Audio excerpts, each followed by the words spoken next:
Hey, we're live. How's it going, Barry? Going. Yeah. Yeah, my body's recovering. Oh, excuse me. As I yawn.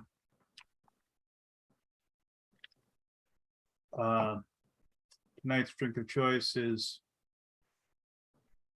Dr. Pepper Cherry Zero Sugar. One of the better diet sodas out there. If Dr. Pepper Zero Sugar would like to sponsor this weekly podcast, The 5 people watching. Be happy to accept any and all donations. I've often wondered a good litmus test to see how many people would actually watch this, that actually do watch this, like individuals. I thought, what if I went to Patreon and made one, and like the only way you could contribute is just $1. So it's like $1 a month, right? Yeah. And it was just like pledging $1 just says that you are a loyal Alaboomer, and it doesn't get you anything other than maybe I could give shout outs or something. Gives him $1 in his pocket. Yeah, no, I mean, I could say I'm gonna take that dollar and I'm gonna go buy myself a 20-ounce fountain soda at my local holiday station, because that's like 99 cents there is for a 20-ounce soda. Yeah, so I could say, you bought me a soda today, thank you so much. And then, like, so when the 7 people agree to give us $1 each, I can distribute that, if you will. I'm set up for BGG Con. I got our booth spot. Got our hotel room. Got badges. Scotty was saying there was hotel rooms available on the internet. I think they I think they had a fair number reserved for vendors.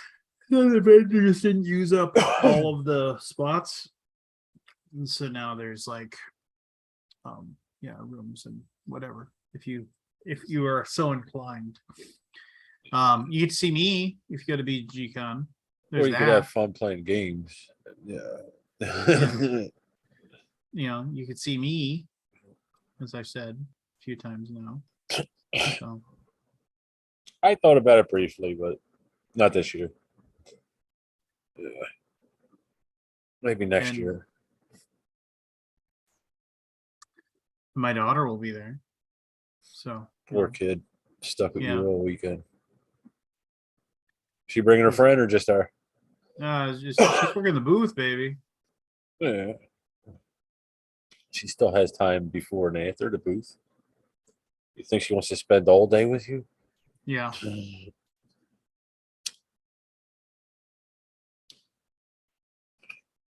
I got a grievance. I went to Lowe's yesterday for some paint, and they already have fucking Christmas trees out. It's not even October yet. Well, that's how they get you. No, not me. Anyway, but yeah, it's still it's the end of September. We put Christmas shit out. I don't know what to tell you.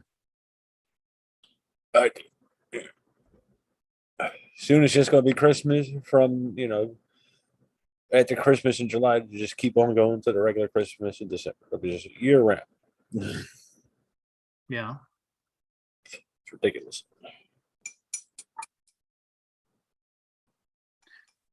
I have a grievance, but it's pretty mild. It's a pretty mild one. It's not even really hardcore. It was just one of those annoying things. So, I my hats. I don't have one of mine on. I don't have my Yeti hat on or anything tonight. I'll go put it on maybe. Go track it down. But anyway, my the place that sells them is called Angry Minnow. Oh, and since excuse me, and since if you ever order anything, unless you do whatever convoluted process you have to go through to tell them no, please don't email me. So I'll get a spot. So you'll get emails or so. So I got an email from them yesterday, and I didn't read it till this morning. And it said, "Oh, our brand new shirts," and they're like some cool shirts. And I was like, "Oh, and these are like super soft, blah blah blah blah." And I was like, "All right, well that one looks kind of cool. That shirt looks cool." Yeah, I mean, I'd spend. They're on sale, because they just launched them. Oh, okay. I'd spend $22 on that shirt. Yeah, it's cool. So, the thing on the shirt says, sizes available medium through 3X. And I was like, cool. Because I wear 3X. And so I went there and I tried to put the thing in my cart, and then the drop down box to select the size only went to 2X. And I was like, well, that's weird. It says right there on the screen I'm looking at, it says medium to 3X. Couldn't select 3X. And I was like, well, maybe they sold out already. Maybe that happens, right? Whatever. Maybe they're telling you to go on a diet. Anyway, so it's like, hey, Scott. Hey, Scott. So like, maybe, like I said, maybe it's just do just they sold out of the 3X or something like that. But so then I was like, and then there's this little button there that says, you have questions about making an order, click here to chat. And I was like, all right, there's always like a 1 in 20 shot you'll actually get somebody to chat. So it's like, I clicked the old button and it was like, we're connecting you. And strangely enough, the guy's name was Scott. We're connecting you to Scott. He's going to help you. Guy must have been. Yeah. Yeah. And then so it was like, hey, this is Scott with Angry Minnow. How can I help you? From Angry Minnow. Yeah. This is Scott from Angry Minnow. How can I help you? And I What's was Angry? Like, yeah. Oh, Angry Minnow's your hat thing. Yeah. I was like, hey, I wanted to get those new shirts that you have. And it says that they are from medium to 3X, but I can't select 3X as a size. It isn't on the drop down. Are you sold out? And Scott responded like almost immediately, not like I'm going to look up the answer to this. Like, those shirts aren't available in 3X. Like, that's all he said. Not like, and I was like, oh, that's weird because 3X, but I got an email that said the sizes were medium through 3X, and I'm looking at your website right now, and it says medium through 3X, but I can't select 3X. And then he said, that's not true. They only go up to 2X. And I was like, okay, cool. I'm just telling you that the email you sent me and this thing here that I'm staring at right now says medium through 3X. And then there's this pause, and they're like, that was an error. Fair enough. I was like, okay. He must have answered it all day. Yeah. Well, I mean, what is the shirt for? What? Maybe no, it was just, but he wasn't because like the thing that I said to him, because he wasn't answering it all day because like literally it was like my first thing to him was, it was like, how do I order it in 3X? And then he says, those shirts aren't available in 3X. And I was just like, oh, because they're sold out? And he's like, no, because they only go through medium to 2X. And I was like, well, but your site says size is available medium. So you don't believe the guy who told you this because the site said it was 3X? Well, no, but I was just saying, hey, it says that on your site. Maybe fix it so you don't have to deal with this thing again, right? Yeah, I mean, just you're always good people give shit about customer support. You didn't believe the guy? Well, no, I believed it. It wasn't me not believing him. It was just me saying, just like, hey, it's, your site says, and then when I told him it says medium through 3X, he says, that's not correct. And I was like, what, the site or what I'm saying isn't correct? Yeah, of course. That's obvious. And then there was this pause because I took it as like I was incorrect for saying that. Like I'm the idiot. Yeah. You incorrectly, yeah. Well, like, online chat. What are you gonna do? Yeah. You take well. You just gotta back. I guess because his name's Scott, you gotta back him up. I know. I gotta keep give some support to the fellow Scots out there. What's the shirt? It was a slee stack from the Land of the Lost, which those reptile Yeah. guys. I have no nostalgia for that. Neither do I. Nah, I just thought it looked cool. I was what were the little caveman guys called? I know one guy's name was Chaka. Chaka. Yeah. I'm a Chaka fan. I can't remember them. Marshall, Will, and Holly. God, I wanted to interact with that gem board. They picked the rock. Oh yeah, where they were always like hitting the weird things. Yeah.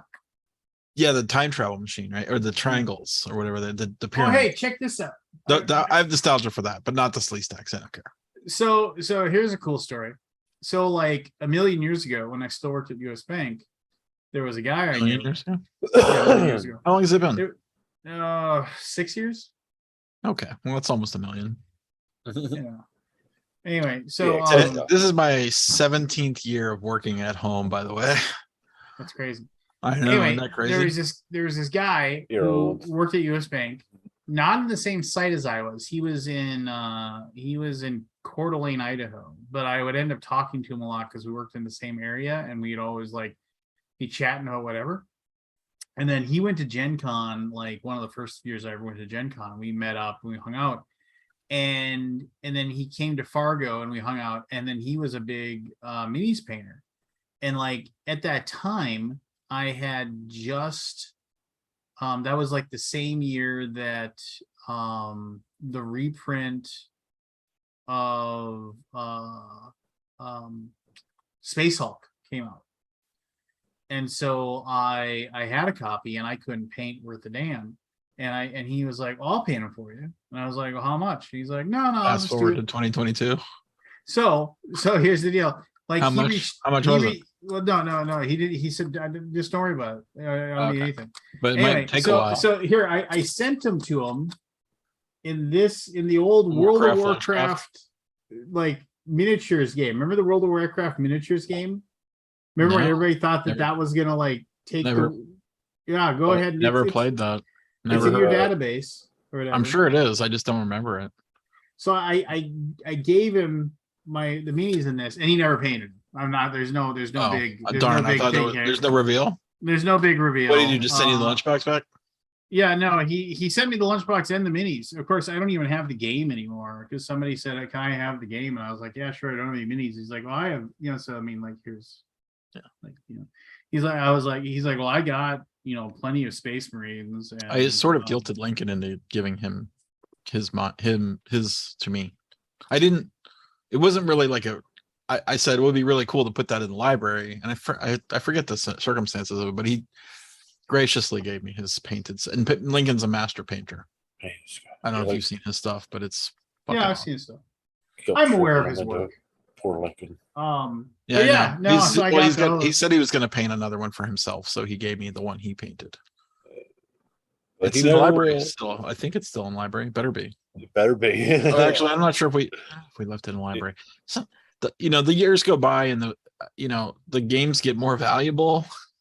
I mean, normally I don't care, but once it gets over like $500 or so, the temptation becomes a reality to people who we're just like, how am I going to get this? I don't know. I mean, I would never do something like that, but I can. You never know. I could see someone being tempted by the fruit. Oh yeah, game. That's what it is. You thought it happened once before. Here's the most important happened reveal. A few times. The most important reveal of the evening, however, is. Oh wow! It's pristine. Look at that. Yeah, I mean, it's got.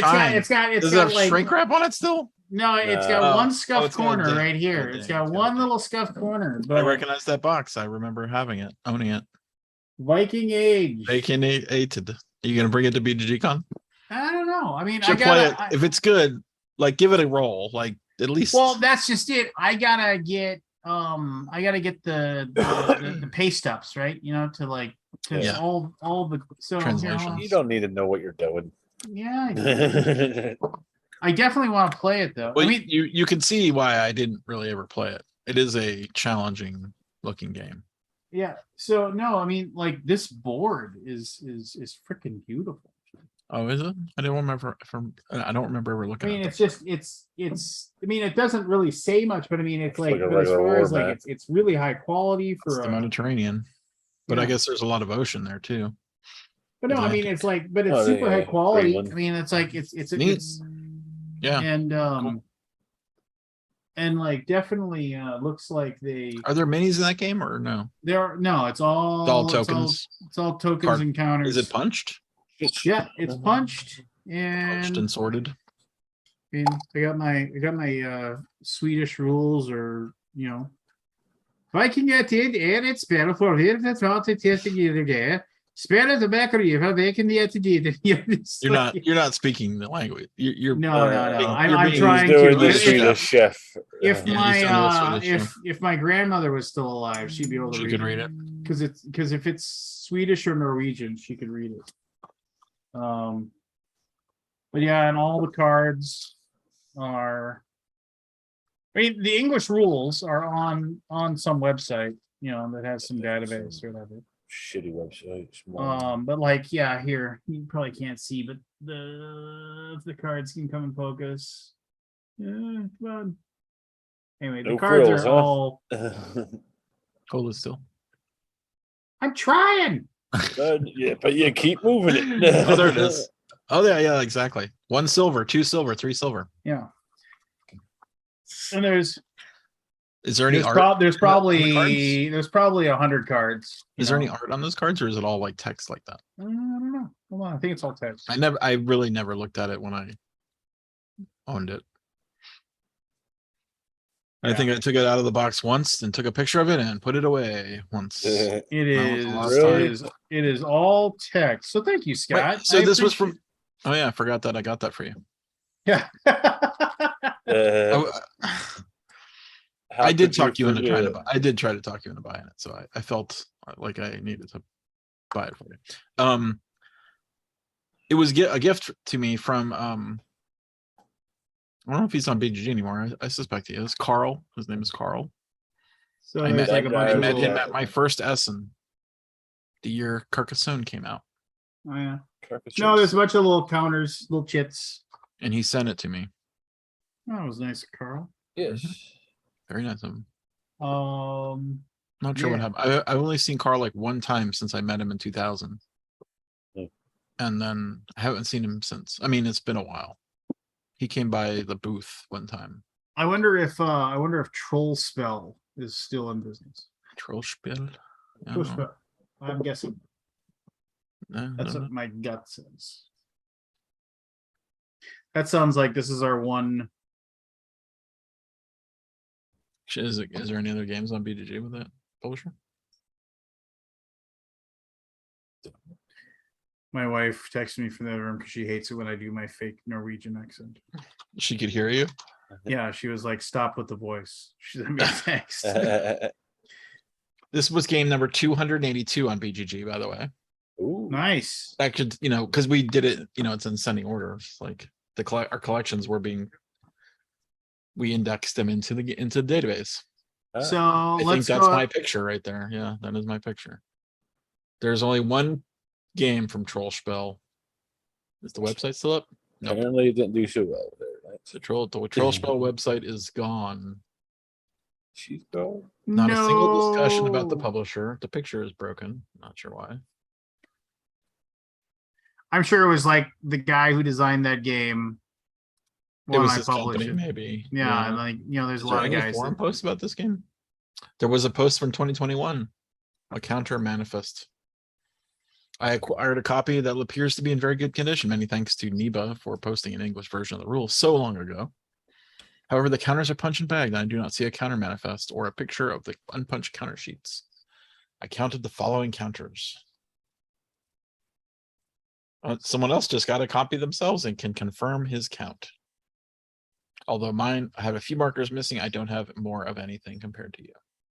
So it's like with the war games on the on your little website there, like they'll post all the time. They post the entire sheet of counters Yeah. Yeah. as a picture, and the idea there is they're really like, why is that okay?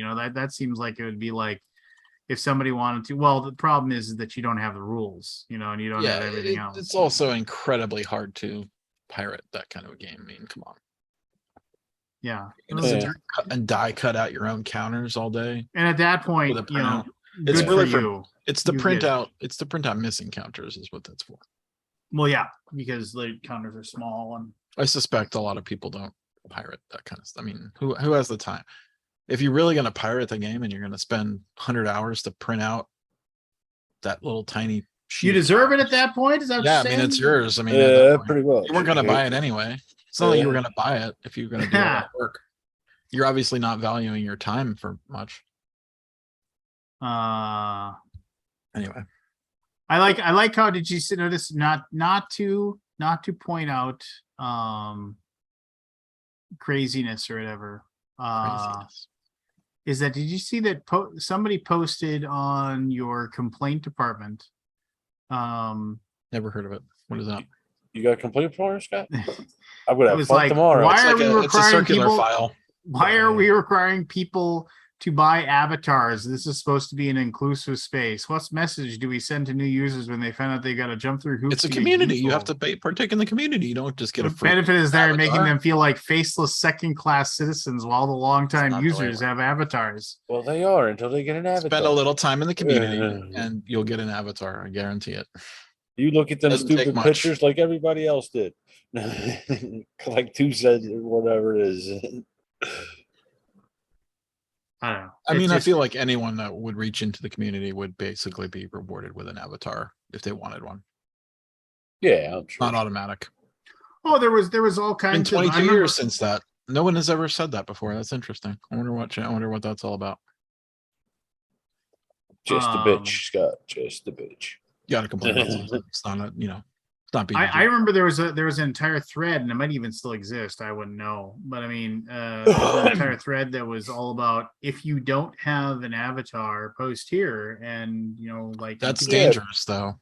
and people would tip to give I don't. people. I enough yeah. I to- have a double. I have double thoughts about that. A second. Double thoughts. I'm not sure that's right. Right. You have I have conflicting two- thoughts. I have conflicting thoughts about this because, and I'm going to basically say scammers can go on there and get an avatar in about a second and then go post 20 games for sale and then disappear. Avatar sort of gives you it's not a trust, but it's definitely something. It's a hoop. But if you give an avatar away for nothing, zero interaction, you've empowered a non-community user to utilize the forums and the marketplace and commit I fraud. can see that. Yeah. It someone like happened. Barry It's in the 100% shady happened. We had a fraud guy come in, tracked him back, found his avatar. He got his avatar from that threat or one of those types of threads. Not that one specifically, but something like it. I need an avatar. Someone gift. I don't know if he ever asked for it, but there was like post here and get an avatar. Like there was a lot of people just doling out avatars. I mean, I feel like I know it's in your heart you want to do the right thing, but it can be taken advantage of. Yeah. Yeah, well, that's anything in life, Scott. I mean, You know what I mean? yeah. There's a reason that they weren't free. There was a reason that Uh, I mean, there was some thought back in the day. I don't remember what those thoughts were, but there was some reason. I'm sure. Yeah. It's Hey 20 Barry, years you're up ago. early. Or, didn't go to bed. What is it, morning, like people. 3 a.m. there, 3:30 something? he was What's that? up all night feeling sad.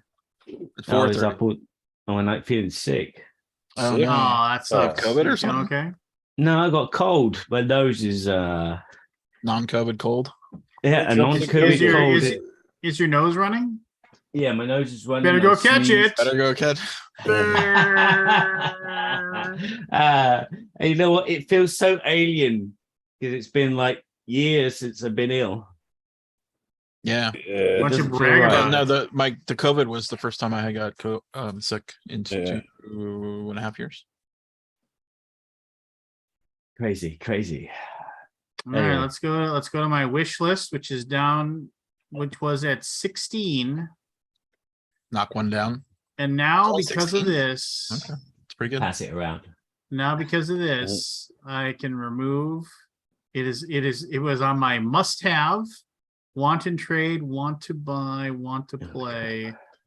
And we will now Yeah, it's remove better to want to play now. Viking Age. And What does it make translate to? Viking Age? Viking Age, yes. Know that. 70 70 ratings, 32 comments. Yeah, it really, that's an old, I mean, it's crazy how Own. little there is known about this game. Is there any videos? Nope, not a single one. Yeah, I gotta get played. Then do Someone it. rated it 10. Good game, but with many unclear stuff in the rules. At 2 hours of rule discussion during the first game, there's a lot of small things what I want to change with the game, but it's the core of the game is great. I really love Vikings. Yakumo wrote that on November of 2005. That's some time. 2005. That reminds me. I did the first BGG podcast today. Rebooted, but BGG Cop podcast. We rebooted it. Okay. Candace is running it. Nice. Candace is producing it and running the show. I forgot Oh, about The reins have been passed. It's been since 2005, the podcast. Racano says he's waiting. He'll wait for his He's car to pick him up. Waiting again. for the car. He's waiting for the car. We had, I don't even know. Do we still have hotel rooms? I haven't checked it lately. I haven't BGG checked Con. it. We had a bunch of hotel rooms go back into the pool. Or go There's into- still people trying to sell copies of Capes and Cowls for $1,000. Offer them like $100 and see what they say. $100, 100 cash money. Capes and Cowls is that? I've got was it. that- You've got a copy? I do. Yeah, I bought Oh one. man, Now I didn't. I paid a lot, but it came. I've heard it is not great. I didn't. I figured it wasn't. I just bought it because it was a grail. Yeah. Let me see if there's any hotel rooms available still. When I checked this morning, there were. I feel like that's an anomaly. I feel like that those should be gone. Yeah. Whenever I mean, like the idea of Capes and Cowls, like the idea of owning Capes and Cowls is better than the actual game. I mean, like the game itself. I remember Zev was looking into reprinting it. When I read the Like, rules, he was for trying to it, get a copy. Yeah. There are still rooms available, by the way. I just looked up a single. It's available. When I kind of tried to Yeah, dig yes. into like the rules for it, it just looked like a big giant dice fest. It was just, Yeah. it definitely was a 2006 Did game. you see the game, the comic, Silver Age Comics? I think it's called. Oh, I've seen there's the comics worker placement game or something like that. Yeah, it looked fun. It looked like it was a Kickstarter. I think it was. I mean, the art looked cool. I mean, it just looked like another game, though. I mean, I'm such a grumpus, though. So I mean, why would you listen to me? I mean, I'm just like, it Yeah. looked like yet another game, that I'm sure is fun, and I'm sure it's amazing, and I'm sure it's great. But You all hate it. It's a Kickstarter, is it? Yeah. Okay. Saw it today. I've got. There are Oh, kings and doubles and suites still available for BGG Con 2022. me and my daughter got our double. Got your double. I'm actually really surprised. I picked Maybe everybody that wanted a room got a room. I picked I picked our booth spot. Right, that was this weekend.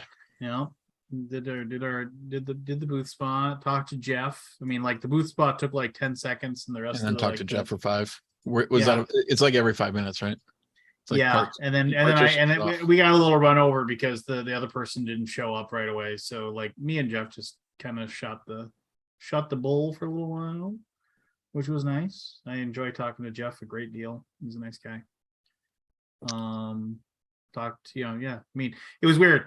It's like, all right, hey, which booth do you want? That one. Cool. You got everything else? Any questions? Nope, no questions. Then he was like, and then it was like, Anything hey, fun lately? it was like immediately segue away from talking about board games and conventions to talking about our kids together. Oh, okay. Just like it was just He's got like, a oh, granddaughter coming, I think. Yeah, that was Or pretty cool. I don't know if it's a boy or a girl. Do you know? Yeah. Grandchild, you can say. Grandchild's coming. Yes. You can go from there. Speaking of old, here comes Jim. Ah. Okay, here be it. He Well, will Jeff be able is to now talk back. soon. Jeff is back now full time BGG stuff. Oh, cool. He was Well, that's cool. pandemic has shut down a lot of BGG stuff that he was sort of depending on, and he Yeah. went to go get a different job, and now he's back. Yeah. Yep. Yep. The lady's looking up for you. Age of Comics Golden Years, says Kabuki Kid. Yeah, I think I remember seeing something about this. It looked pretty cool. It did. I like the look of it. I didn't really know. I didn't look and see what the mechanicisms are. I kept seeing a graphic for it on Facebook pop up, and I was like, that looks similar to. I've got a comic book game by Christophe Bollinger called BD, and I thought it looked similar to that, but actually it's not that similar at all. Christophe Bollinger's game caught my eye. The Age of, what is it called? The Fall and Rise. Fall and Rise, Rise and Fall. Rise Rise and and Fall, Fall and Rise, something like that. Yeah. I don't know why I said age. Age Age of Empires. Or Fall and Rise and Civilization. Well, it's a civilization game. Yeah.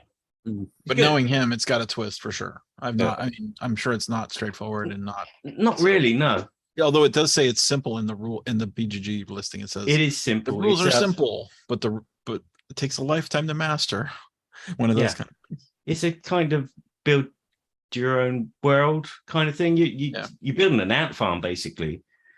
You have 6 different. I've played it, Scott, many times. Yeah. I've just sent the prototype back. You got 6 different meeples, which all do different things. And so you've got 6 cards, but you only start with 3 of those in your hand. So like whenever the meeple's on the board, you have that card in your hand.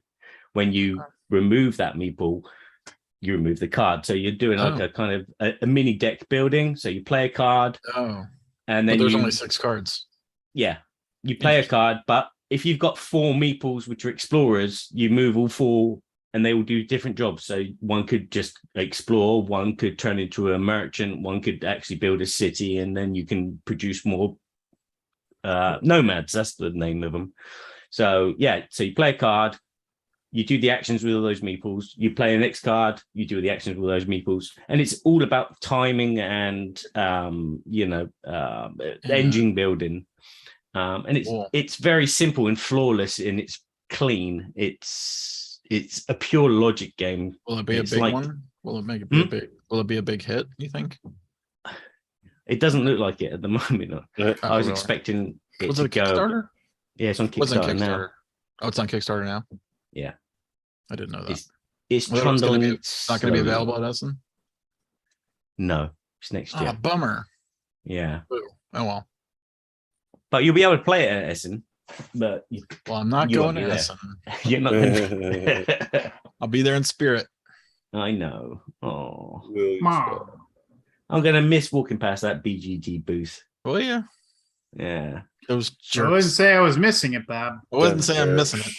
But it was like a Where's Wally kind of thing for me. You know, whenever I walked to the stand, it was like, there's the BGG booth. Who am I going to see this morning? Oh, there's Lincoln. Oh, there's Rodney. Oh, there's Well, you did help us out. That didn't you? You were on the team. I did Can. But didn't you do 2019? I thought you did something. No, you didn't do. You were Bombix.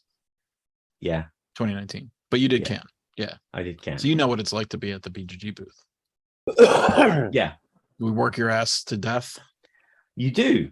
Did you fall over after a day of streaming? No, you did a great job because you were a good host. I tripped over my tongue a lot. It was like very, you have to be careful what you say, and it's not the Alaboom anyway. Yeah, but no, it's personally, Scott, for me, it was a relief to speak my own language. And just chat about things that you love. So yeah, it was long, it was exhausting, but I don't think I ever shut up. No, you kept it going because I remember there was a lot of I wouldn't say dead air, but you were filling the air, let's say, with fun, interesting talk.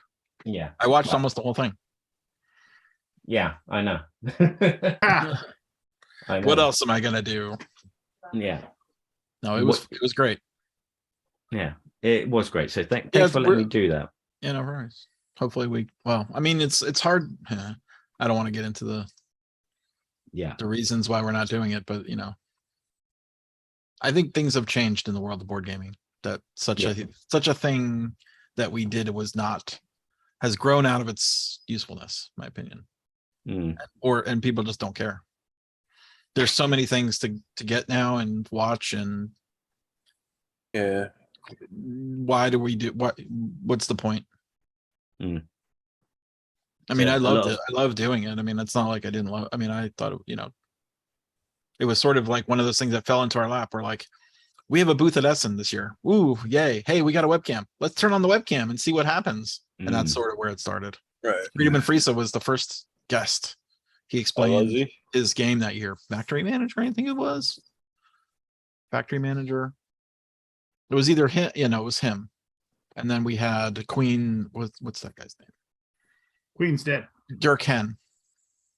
Oh yeah. Queen from Queen Games. Dirk, it was Dirk Hen, it was Freedom and Friesa, a couple other people, I can't remember. That's like 10 years ago. Mm.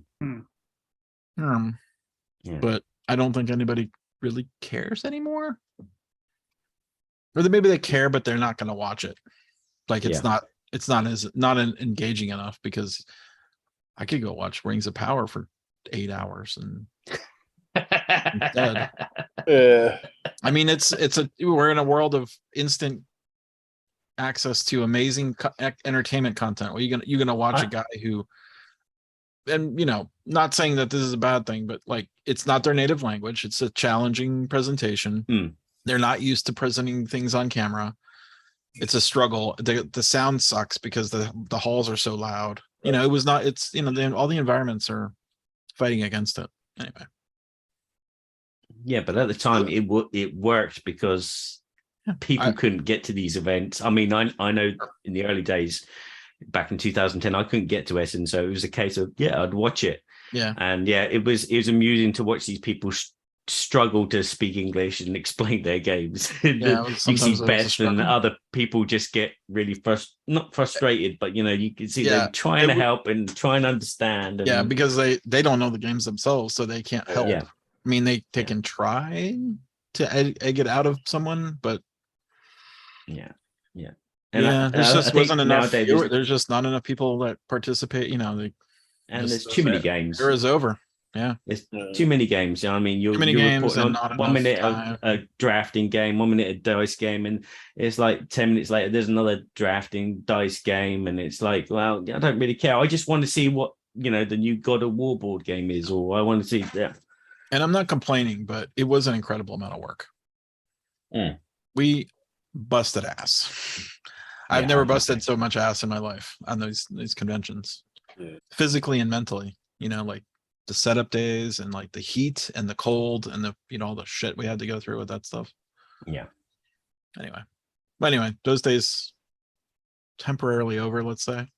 I think you still need a booth and a presence, and maybe sell stuff from your store. That's a different thing, though, for sure. Yeah.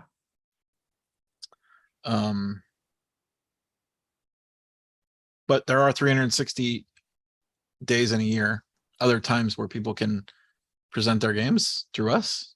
It's got to do it on our terms. Yeah. Instead of live at a show in the middle of Germany. So draconian. Live streaming with potentially failure at every moment, like stream failure and technical problems and sound, and that's not an ideal. I'd rather be sitting in our air-conditioned studio in LA with a game that we can present properly and give it the true what it should have. So if anybody wants to contact us, media@boardgamegeek.com. But I think we how to actually show this off. What's that? It's just like on our terms and our terms only. It's you know what I mean. Like, I want to do some things like that, but it's going to be different.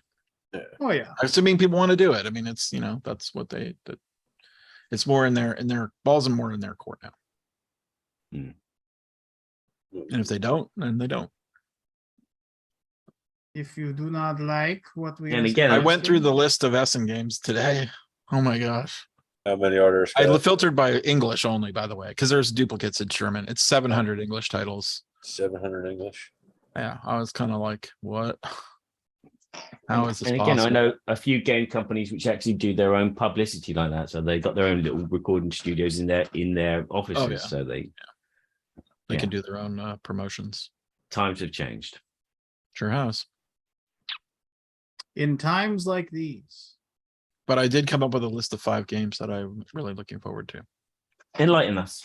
Oh, do you want to do it? I mean, I did it in the podcast, but I don't know if I want to. Do you guys want to do that, or I mean, do you Well, I have mean, any- I don't have any, but if you want to just share. Well, I your talked about the stuff. first one, the Rise and Fall.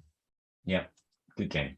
The second one is called Beast, which I don't think it's going to be out, but it might be. I think it's Kickstarter, but maybe it's going to be available. I can't remember. Unfortunately, I didn't filter by availability. That's one of the things I should have done. Yeah.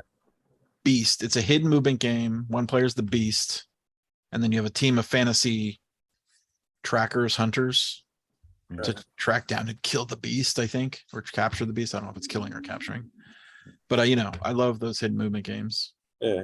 I like them. Art looks cool. I like the theme. It's a 1 versus many. Hits all the. How do you feel about them one? It hits the buttons. It hits the buttons that I you love want them. to hit. I Almost do all too, my but some of my favorite games are 1 versus many. I do too, but I feel Uh, like it's 2 different games, sort of. Like if you're the one, it's is. a totally different game Yes. for the many. 100%. And when you are the one, you can't get out Wow, of that what a mindset. fresh take you have there. No, but what I mean is when you No, are but the you- one, you have can't to get be in out of that the mindset. Yeah, of the in the- one. Even So when we you're played at the that. many, Have you played the you know? sniper game, the Sniper Elite? No, I was looking into that though. It's great. Uh, Fucking great. Wow. Really good. It's worthy of an F-bomb. Yeah, I dropped the Yeah. F-bomb on that one. Spent my F-bomb. No, it's very it's very tense and fun, and I mean, it's World War II. yeah. One guy's a sniper. And they do it. And David Thompson's a genius. I mean, that guy. He makes good games, man. I don't know if he teamed up with another person. I forget the guy's name, unfortunately. I cannot remember. I could look it up on BGG actually. But, well, Beast is similar. I don't know if it's similar, but it's a 1 versus many. One person is the Beast, and the other people are the team. Cooperative on one team, that kind of thing. I guess it has a deduction element. I guess you're trying to find the Beast, that kind of thing. The board looks cool. It's a fantasy thing, and there's forests and mountains and all that stuff. And the classes, there's special abilities and special items, which I do like a bit of Chrome for my 1 versus manys. Like special abilities and rules and things like that, because that's what Sniper Elite has. Because I don't, the Whitehall, what's it, Murders at Whitehall? Whitehall? What is that? Chapel. Yeah. Murder in Chapel. What's it called? Letters from Whitechapel. Letters from Whitechapel. That's a little too plain for me. It just boils down to the deduction, and I'm like, I want something a little bit juicier.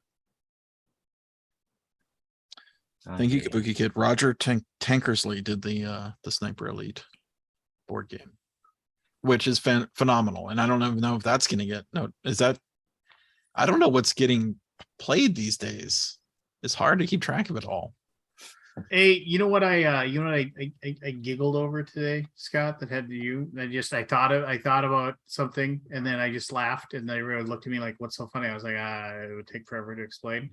It was when you and I were playing a lot of Apex Legends late at night. And then you had played it earlier in the day, and you're like, hey, check out this skin on my gun I got here. I was like, that's pretty cool. It better be. I spent $17. Yeah, so it was I remember it was like $20, and I didn't realize, because they do those they do those things where they do the credits versus money, and they don't tell you how much it really costs. I still have that. By the way, I've showed that off to. I've been playing that again a little bit with a group of guys that are board gamers, and I'm like, I got to show you guys the skin because I paid $17 for it. Yeah, I was just like, what? I was like, yeah, I clicked the wrong button or something. Sucker. Well, I looked at it and I'm like, it said something like, because those credits don't mean anything to me. They're not. It doesn't say the dollar amount. It just says, oh, it's 10,000 credits or whatever, but it's not a 1-to-1 ratio for some reason. Obviously they're trying to there's some psychology behind it. Yeah. It's like 5,000 credits, but it really ended up being $17. Yeah. Yeah, that's how they get you in Vegas. You do know that, like, just the whole like Same principle. they give you chips, so you're just like Chips, so you don't know what the money value. Well, I mean, you can look at the numbers, but yeah, it's similar. Let's see. So Beast, Fries and Fall. What else do I have? I have a 5-game list. Deal with the Devil from Check Games edition, What's this one? which is a 4-player only game. Like you have to play 4-player. Okay. It's a social deduction game. One player is the devil. One player is the devil, as the Okay. plays as the devil. One player is a cultist, and 2 humans. he's the And devil. so the humans have their souls, and they can use their soul to get stuff for the game, but the devil wants to collect the souls. Hmm. I'm not 100% clear on how it all plays out, but it is a Euro game underneath with like a city builder kind of thing, but also a trading element. Like you don't know who you're trading with. You get offers, but you don't know who's offering it because there's an app and all that stuff. And it's looked really cool to me. Hopefully it's not too long. And because social deduction games, if they drag on, it's like, ugh. Yeah. I just want to be done with it. But that looked cool. Check Games Edition. I've got Challengers from Z-Man Games. You guys heard about this? Imagine playing war. The card That's game? the main mechanism of the game. You make no decisions in the game as far as Okay. when you play your cards, but building the deck is all the decisions. It's cool. Oh yeah. It's very cool. You draft cards and you're shaping your deck to be the king of the hill for capture the flag. It's 1-on-1. Like, so if we were all playing, it would sort of be like a round robin where we all each play each other one time. Okay. And then it's a battle between us 2. And so we'd move around the table and like set us across to each other and be like, okay, my deck is fighting your deck. And you just flip the cards over and you're basically doing a war, not war exactly, but it's similar to that. Like there's special powers and abilities and combos and all that stuff. But it looks great, and I've watched it played and it looks fun. I've got fresh war wounds about playing war. My kids play war. Oh.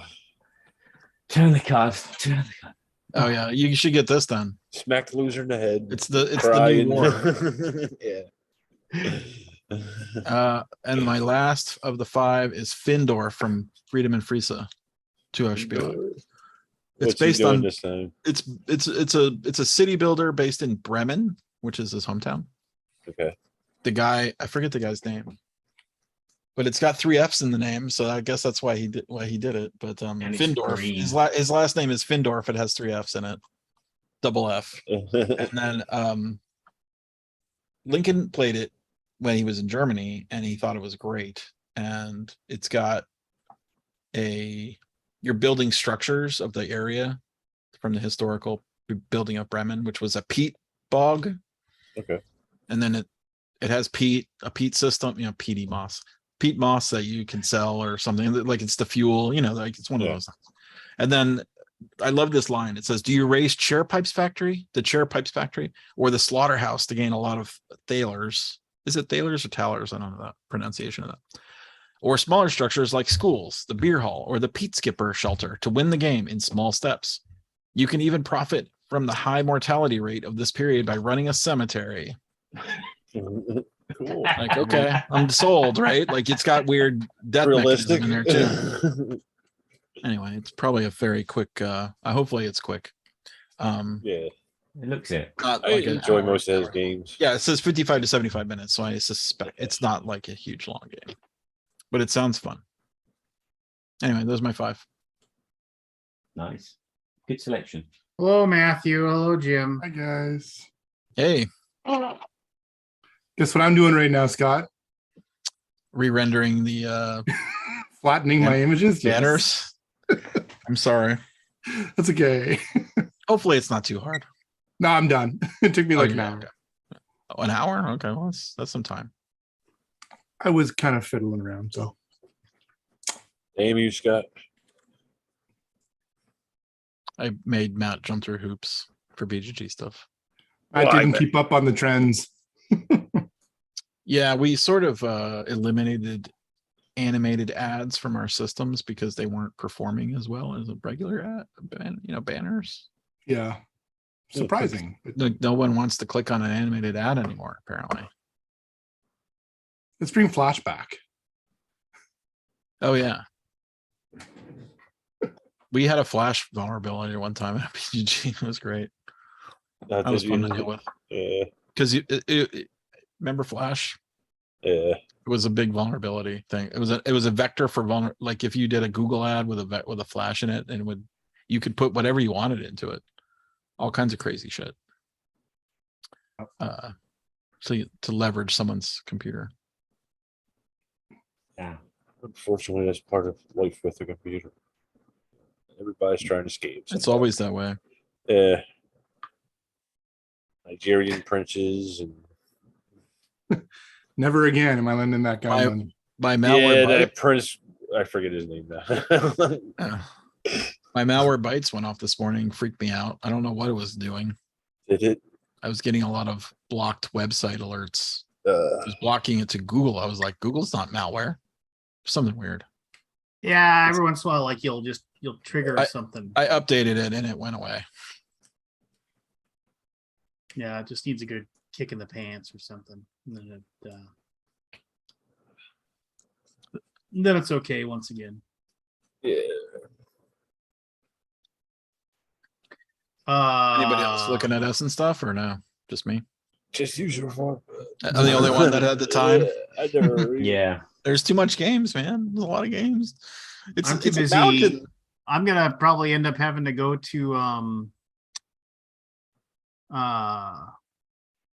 St. Louis here to ship stuff out to get for backers. So Really, they need it's just they need some packing helpers. Well, I mean, it's just the company, the fulfillment company that we, we're just Did you get hit by the rail strike?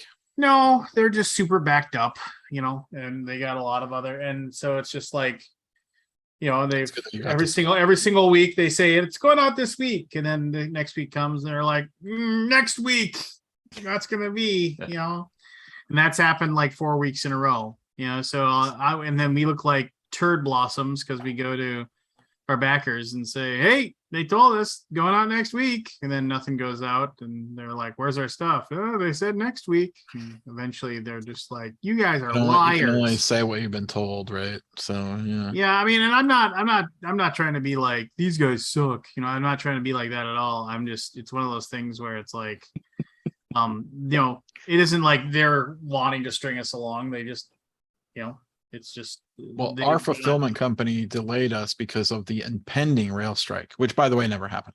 Yes, it was averted at the last minute. So we're basically delayed because of maybe the rail strike. So sucky, so annoyed. I feel like it's just an excuse not to give us our stuff. It's just big rail. Put us on a waiting list or something. Big rail.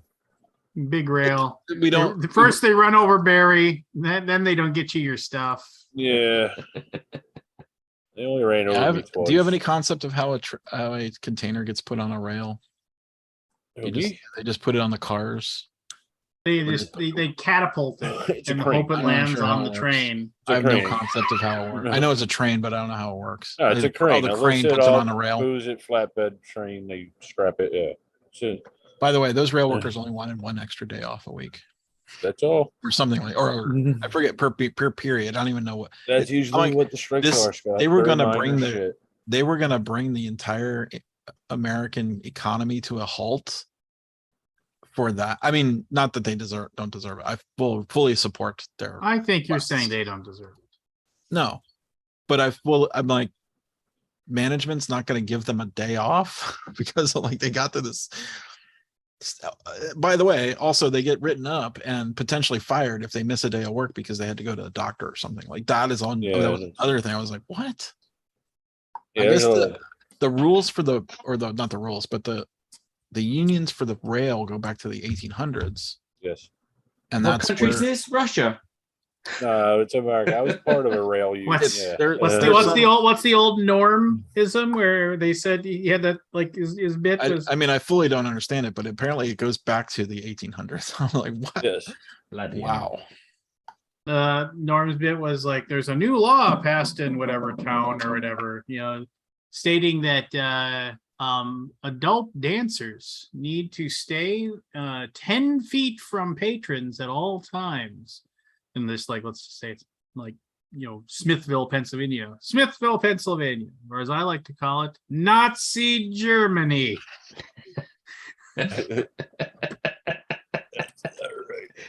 Take this bus to I have Cuba. not watched that. Did you watch that final Norm? I did. stand-up thing? It's I started to. It was too jarring for me. It was weird. It's It weird. was weird. It was very weird. And then I have thoughts. I mean, one, it was good to see him do his thing. Two, it's tough because it's like he's just talking, right? So it's like Right, there's no audience, right? there's no Yeah. audience, and There's no canned laugh track or anything. Yeah, there's no canned laugh track, so he's just doing his bits, and which I'm sure if Grant was ever on here, we could ask him. Like, I'm sure he does that, and has to do it cold. But it just smacked of, to me, I ended up feeling like it was Netflix gave Norm Macdonald a bunch of money to do a bunch of these specials and do these shows and stuff like that, and then he had the unmitigated gall to The die. audacity to die. Yeah, so we need to still get some money off of him, and then it was like, and then they had the thing where it was like, oh, let's just have these 6 people in this room talking about Norm, which was cool and all, and I thought it was, it was nice to have these people sit there and talk about it, but it also just seemed incredibly I'm not forced, I guess is the word I'm looking for, but it just seemed like it was very much like, can we all just sit down and just talk about how sad we are for a while? And just like, which is fine. I guess it's cathartic in a certain way, but I don't know. There wasn't a lot of insight to it, like as far as I'm concerned. Like, it was like, I don't know. It wasn't what I wanted, which doesn't mean it was bad. It just wasn't what Not what you were thinking it was going to be. Yeah.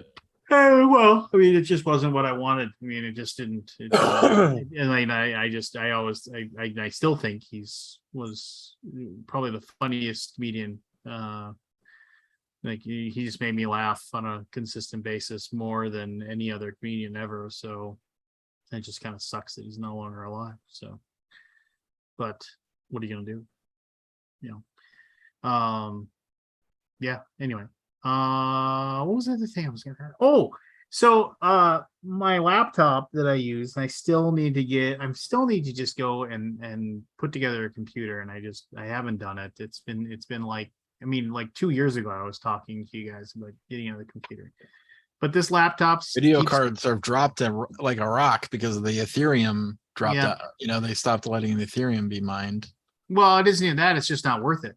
It's not. And the Bitcoin is ridiculously hard to mine. So the price per payment is not. So, but which anyway, they drop the prices of video cards massively. Yeah, except for the 4000 series. Oh, really?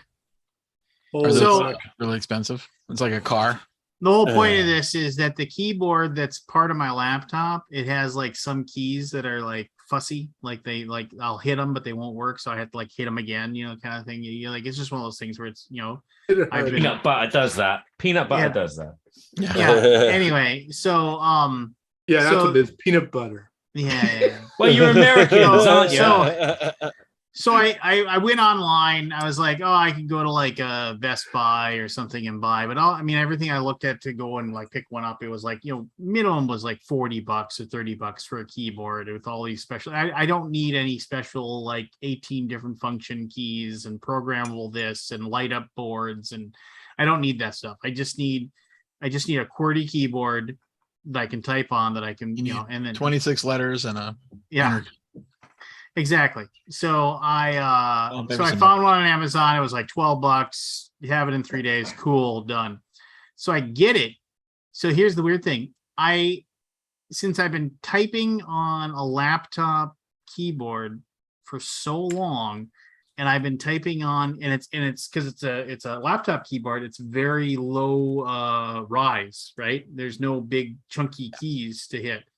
So I got a normal keyboard. It was like I had Your mittens fingers are on. hurting because you're pushing so Yeah, hard. I was like, it was like I had like weird, like shoveling gloves on. And I was like, this is.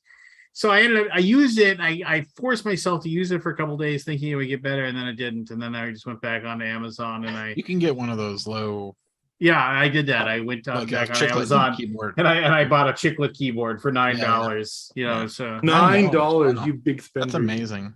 yeah. I think I paid like 150 for my keyboard, and I dropped a fucking Coke on it last week.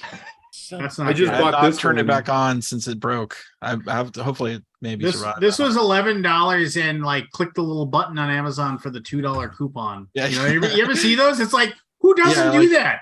Who Why doesn't is click there on a that coup- button? Why is there a What? coupon? Like, And what, I'm always like, am I signing up for something? Is that I know, what I'm I'm always doing? I like, click what- on this button. what Am happens I- if you am don't I- use the coupon? Yeah, I mean, Where I does guess what go? Like, what? who doesn't I use know. the coupon? That's what I want to know. I want to I know who don't get doesn't it. click on that button. There must be something to it. Maybe that's an automatic thing. Like, I don't know. Amazon's a mysterious beast. I know, Ooh. and like my wife Rebecca, like in the middle of the summer, she came out and she's like, "Hey, I can only order one set of these two deck chairs. They're Adirondack chairs for our outdoor patio." And she's like, "I can only get one set of two. Will you order one?" And I was like, "Cool." Oh, She's like, a limitation in the order. yeah, limitation, yeah. And she's like, make sure you click on the, because then they're like, for two of them was like $140, but if you clicked on the little coupon, it was like $60 less. And it What? was like, yeah, and it was just like, Pretty good okay. coupon. And it was a super good coupon. And it was just like, and it was like weird because it was like, if you wanted it in blue, gray, or white, you had to pay full price. But if you wanted them in black, you can click on the coupon, you can get like $60 off, which is like the color we wanted anyway. So it was like, yeah, Who sure. buys black Adirondack chair? That's Yeah, why they're on exactly. sale. Yeah, so I It was was like, super hot in the summertime. Yeah. Big Yeah, in the sun. yeah. You're gonna Boom. burn your butt, burn your boom, bun. 6 days later. It was, it Are was there cushions on that Adirondack? How do you No, say it? Usually no. not. Adirondack. Yeah. Adirondack. Adirondack. I just No. It's just flat wood, right? yeah. Yeah. Yeah. Just Or But it's curved. resin, It's got that yeah. little curve and it tips back. And it's got lumbar. yeah, so we were out there making s'mores at our I don't fire like 'em pit. myself. They were very comfortable. You're I cooking just s'mores on bought how do you say it? Adirondack. Adirondack. I don't know why I can't Adirondack. say it. It was. You were cooking s'mores on Adirondack chairs? Yeah, we just had a little. It must fire be pit going. cold there, man. He didn't like them, so he It's was burning them. It's like 100 degrees here today. I suck. It suck Yeah, ass. it was like it Time was for a like, pumpkin latte. 190 degree. It was it's like 60 degrees here. That is weird, Scott. We were down in Sucks. It sucks. in Believe me, I Florida went, around went outside, Halloween. took the trash out, and it was sweating. Yeah, it is weird. We were Truly, down truly, there, you suffer. We were in Florida around. Truly. It was Christmas, and it was like 80 or 90 degrees. It is weird to me. I've been putting being off from breaking up down north, boxes yeah. because I'm like, it'll get cooler in the fall. I'll break down more boxes. And today I'm like, God damn, there's so many boxes here. I gotta cut some just to get them in the into the recycling. And oh, great! It's like if I did them last week, it would have been 76 or something. And this week it's like 100 something. Ugh. Dallas, Ugh. Damn Dallas. but it'll probably be ice cold in November with our Define ice With cold, the, Scott. Lance knows it was like 30 degrees that year when we had the BGG Con and remember the Oh with the yeah, ice- it was super weird. with the ice storm, 30 degrees. almost like snow. Yeah, it shut down the airport. Did you get out of Dallas, Lance? Remember that? Do you Yeah, I remember got out. where the planes got canceled? Well, Flights? it's Texas. A little bit of snow and the whole state shuts down. It's, you know. Sounds like England. I think it's ice. They wouldn't shut Ice. it down for snow. Indeed. And then No, also England, they shut everything down for snow. Lightning. Lightning. If there's a lightning strike on in the area of the what do you call it? Runway. Yeah, the runway, the tarmac, or whatever. Oh, the at the airports. If there's a lightning strike within a certain amount of miles, ground Yeah. crew pulled in. No flights will take off. I think that's Mm. most airports. Happens a lot. Yeah. Yeah. Sure, yeah. And they won't reopen for at least, I forget, there's a timer. Since the last strike, time starts. If they strike again, time resets. It's Yeah, pain in the butt. Truly. It's amazing that they Yeah. got someone that actually counts it as well. That reminds me of a joke. Yeah. Lay it on us. So there's a plane flying into O'Hare Airport, and they contact the tower and they say, this is flight XYZ. What's the local time? And the tower says, what carrier are you? So we just want the local time. Yeah, we understand. What carrier are you? Well, why does that frickin' matter? We just want the local time. Says, well, if you're Lufthansa, it's 10:52 and 16 seconds. If you're American, it's 11 o'clock. If you're Alitalia, it's Tuesday. Ha. I get it. See, it's different. Dun, dun, Well- dun, dun. Okay. The Germans want to know it to the detail, and the Italians don't care. Well, yeah. So there you go. Now you know. But don't the not. didn't Mussolini get the trains running on time? Wasn't that his big thing? That was his only thing. That was his only. Well, his other thing was being World War II. being drug out of his car and shot to death by And hung by Strung his up- toenails. Strung up by his toes. Yeah. Yeah. Mhm. that was the other thing that he Yeah, was it's a minor thing. Yeah. a little minor thing Detail. because he was a horrible human being Yes. and Yes. and- Exactly. and as they say, got what he deserved.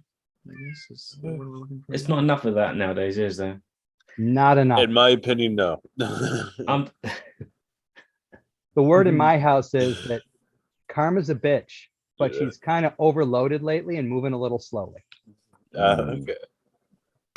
What's the line that from if you're it's like wasn't that Harold and Kumar go to White White Castle. Castle. okay, so the guy says, I tend to think that eventually the universe just kind of figures things out and people get what's coming to them. It's just like it's a good belief to have. I got a fancy schmancy package today. I saw that. Why do you open it? Ooh. It Is is, it a sword? no, it's Oh yeah, did you get a sword? it's the Darn. thing from Launch Tabletop. It's like a package from Launch Tabletop, which is kind of like a Game Crafter competitor. Oh, okay. And like this thing is pretty fancy. Like What there's can they do? They can do they anything. do a whole bunch of stuff. They're in Australia, but Yeah, that would be good for Australia because Yeah. Crafter can't really compete with no, Australia. no, they do a lot of really nice stuff. I mean, this box itself is like there's like spot UV on it and like constellation patterns, and Oh, wow. the flood. There's a flood texture on it, which is like a rubbery matte finish. It's called a flood texture. Well, because it's flooded the whole thing. Oh. As opposed to spot, which is just in spots.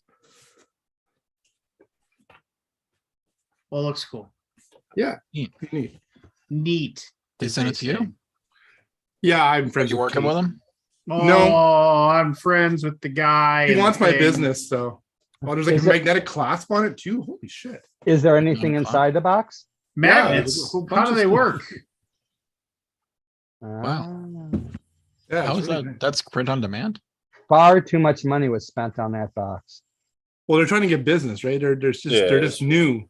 But that Promo just thing. all that screams to me is flash. It doesn't scream anything of substance. Well, But, so but it's print on demand, right? they're a printing company, so they want to showcase what they can print, right? Right. Oh, look, there's like Jim's little not impressed. minis. Jim's not.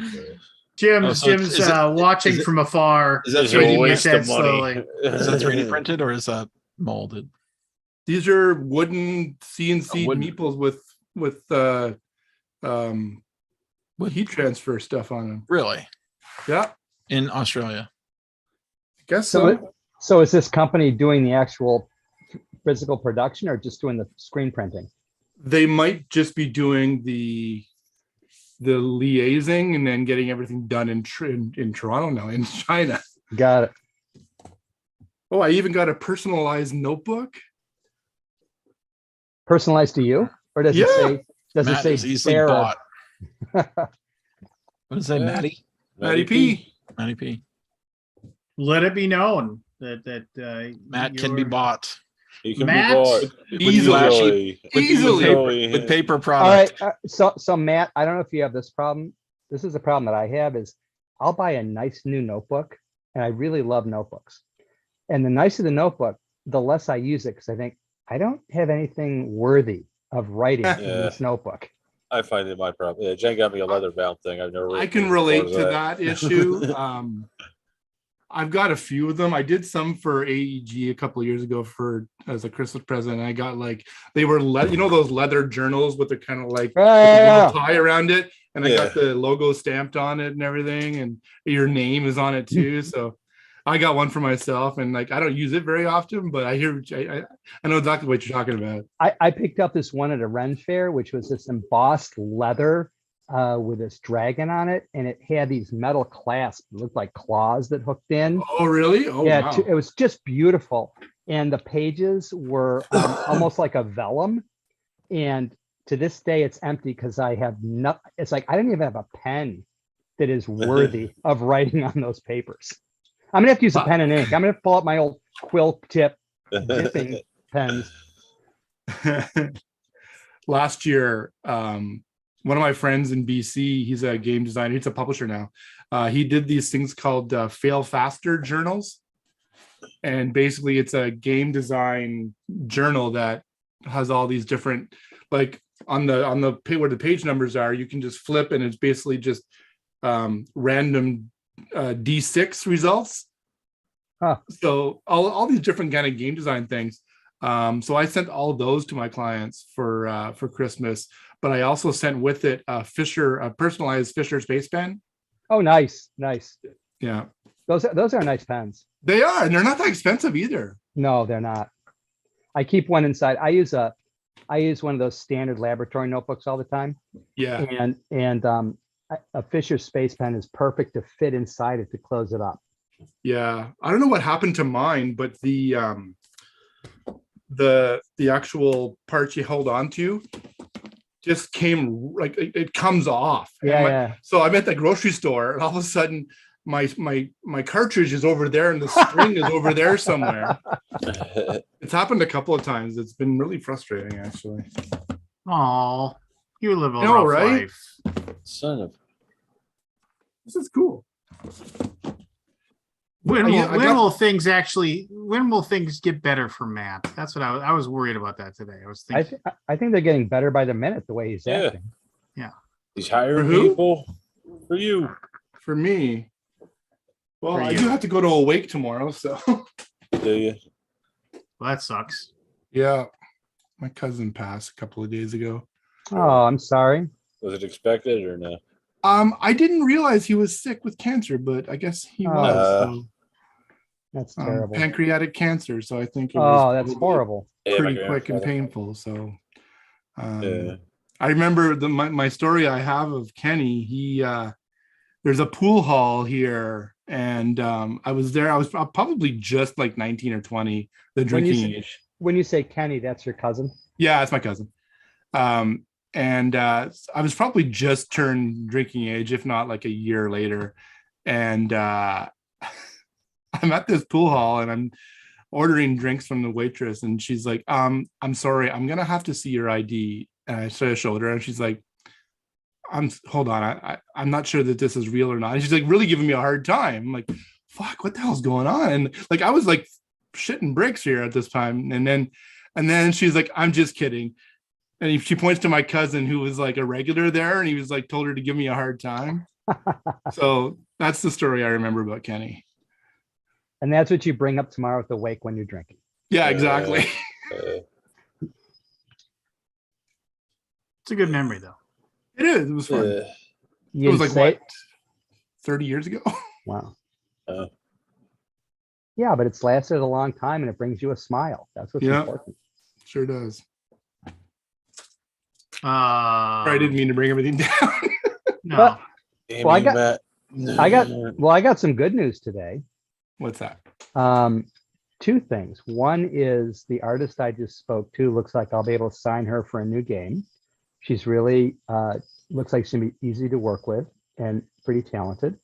And then I got a call from Panda that said the new shipments of Cosmic Frog and Mary King shipped out on Monday. So, Wow, nice. so that'll be good. And I believe Make they're it Christmas. shipping. Yeah, and I believe they're shipping through New York, so I can avoid the Long Beach nonsense. And they should be at the warehouse in early November. Who's So- your We rep at went through Panda? Long Beach with that stupid rail problem.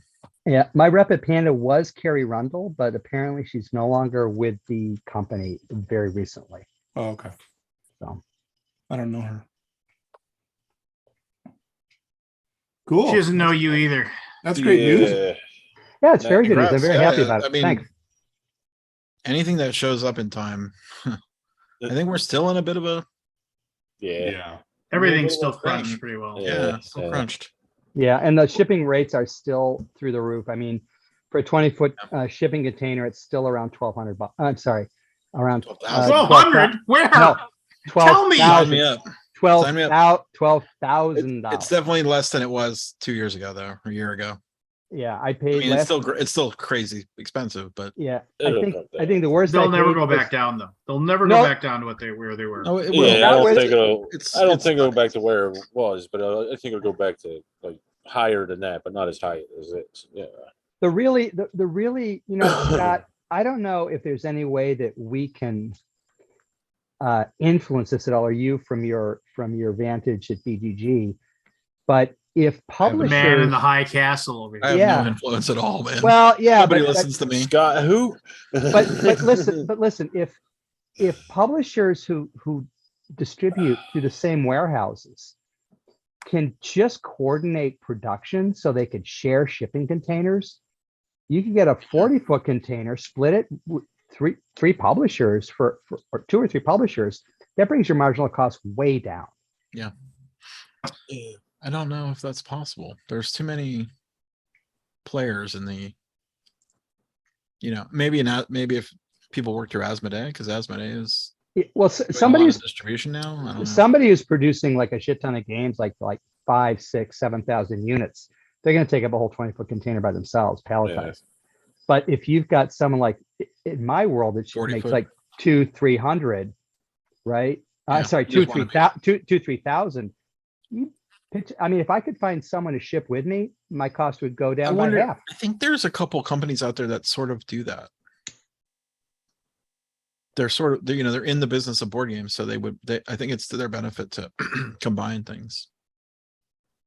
I just don't know. I'll have to who look into might that. be. Fulfillment. Yeah. Europe? Does Fulfillment Europe ring a bell? Maybe that's the one I'm thinking of. I don't know. Not them. I don't know. I really don't know. Yeah, I'm not. Unfortunately, I'm out of my element. I'm And out it of my also- element. It also depends because a lot of those companies will like ship to the port, and then you need to work on your own Right. freight forwarder. You got to do the trucking or the rail. And Ra- I yeah, don't. we're- Yeah, we I don't do play door. I do door to door. Fuck that shit. Yeah, fuck that. I dropped an F-bomb. Sorry. Screw that stuff. It's an Fuck adult Jim. show. Yeah, it's kind of like it's like BGG November, BGG Con November. It's an adult show. Spring the is all dice tower. ages. Spring is all ages. So did I tell you guys? I won't tell you a lot, but did I tell you the this new game I'm working on is I'm trying to design it to be a gateway game for girls to get into the board game hobby. Oh, really? That's Yeah. awesome. It's going to be targeted towards Like like children. 12 to 16-year-old girls. Okay. What kind of team? It is you play a teenage witch who's rebelling against her mother by going out and turning frogs back into princesses. I And so, like it. Clever. so That's clever. the artist I talked to today, we're going to try to do multiracial and multi-body types for the witches. And it'll be totally off my brand in terms of there's no combat and none of that stuff. And so if there's a spell, for instance, that makes you lose an action, it wouldn't be like exhaustion or something. It'd be like swarm of butterflies, something fun. So anyway, what I'm hoping is to produce a product that will make more girls find the board games interesting and get them into the hobby. Yeah, that's cool. Sweet. Yeah. No, I See, was thinking of something else. I was like, why aren't more girls in the hobby? Is it there's no access to it for them, or Well, let me put it this way: when you, I mean, I know you don't know all things. well, no, but when I search for an artist, I'll go through ArtStation, DeviantArt, all these things, and it is very difficult to find female art that is not sexualized. Yeah, there is that. Yeah, Yeah. You got a it point. really is. Well, it is a website called DeviantArt. But I mean, do you find? I'm sure. I mean, I don't know. Has DeviantArt sort of changed? No. Yeah, no, well, some of it has and some of it hasn't. A lot of people use it as a way to just post portfolio, Oh, Yeah. okay. right? Yeah. So The it's pro- all, yeah. It's It's all just hard to find stuff though. Well, it's It like is. anything else. If you want to dig for what you want to look for, you can find what you want to look for, right? You know, but I mean, it's Correct. like, it's just. But if you're looking, Do they it's have, more of like, a they hey, have check out the categories? stuff I can do. well. do they The have thing about categories in that site? the thing, yeah, they do. They've got categories. The thing about DeviantArt is when you find an artist on DeviantArt, it's a crapshoot as to whether they're just making stuff out of their home and they've never done this before, or whether they're actually looking for professional engagement. You go Right. to ArtStation, and almost all of those people are represented by a talent agency. So you're going to pay a premium price that they're A going to lot of them get are, themselves. yeah, for sure. Yeah. It's insane. So my personal preference is to find artists who are trying to become known and give them a boost and not work through a talent agency. So, Jim, looking for artists that draw women or girls, did you find that the ones that were tastefully done were done by female artists? Yes. Makes sense. Yeah. No way. And what's really intriguing is that one of the things that's popular with girls in that age group is the anime style, big eyes, Yeah. small nose, all that stuff. And that is one of the most sexualized types of art because of the primary consumption patterns of the Japanese market. Yeah. So I spent a half hour on the phone with this woman talking about desexualizing the work. And one of the things that attracted me to her was she had some thick girls on her page, and she was experimenting with different body types. And I said, that's what attracted me to it. So her comment to me was, I'm really thrilled that you want to move in this direction because most people don't. Yeah. Yeah. But I good. told her what I want is when you finish these pictures, I would like these girls to look at a card and be able to say one of two things. Either I see myself in this, or I see my friend in this. Yeah. Yeah. It's going to be really tough. It'll be a long development cycle on this. This will be a 2024 product probably. Yeah. But you're in charge of it, right? It's not like you're going to someone that can turn you No. down. No. You make what you want happen. So That's right.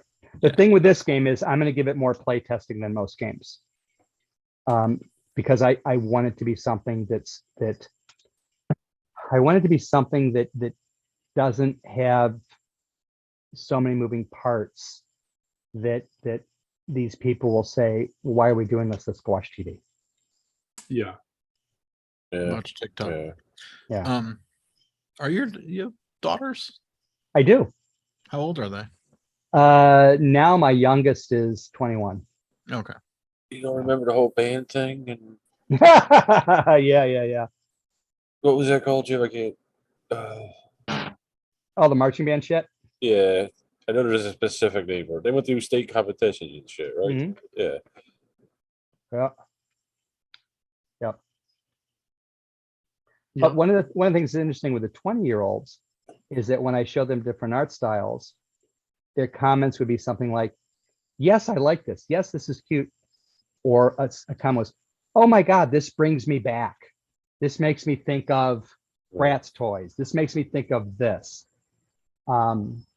And so what the artist and I talked about was before we write the contract up, she's going to send me some sketches, and I'm going to find some friends of mine that have, girls in that age group, and just say, hey, what do you think of these pictures? And if it resonates with them, we'll form the contract. And if it doesn't, we'll say we need to do some work. I'm not laughing at you. I just that sounds creepy. He goes, hey, what do you think of these pictures? I know. Yeah, Lex Luthor. Man. You laugh at that, but I said specifically to this woman, we need to look at this, and I'm gonna have a hard time doing it because I'm a 60-year-old white guy, right? So maybe you need to look, show these around. She goes, no, you don't look a day over 87. Just like oh, thank you, you young living corpse.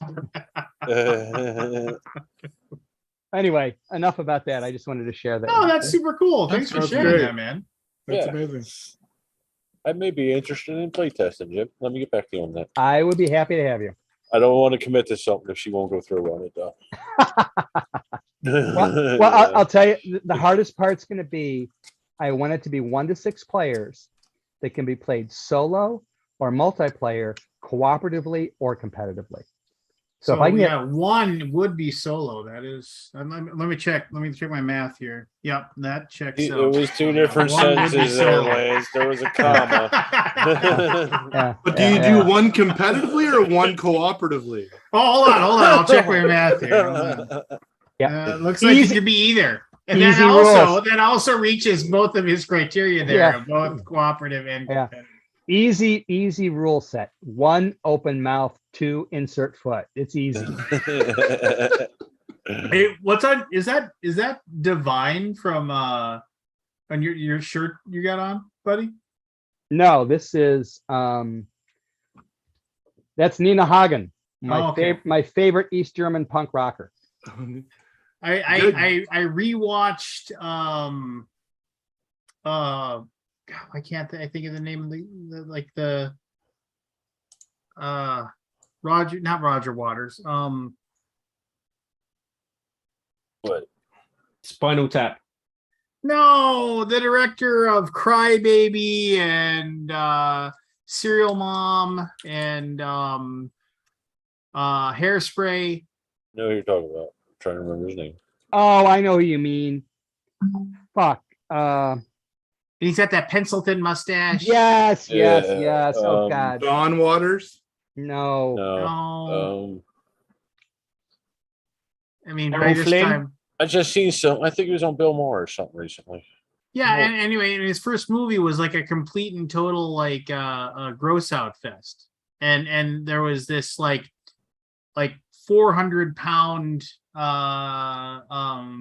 cross-dresser, and her name was Divine. Divine, yeah. And it Yeah. looked, for some reason, it like in the less light, it looked like you had, and I was like, that'd be a killer shirt. I gotta find a shirt. Was that the movie where she ate feces? John Waters. John Waters, thank That's you. what I said. No, you you didn't. didn't.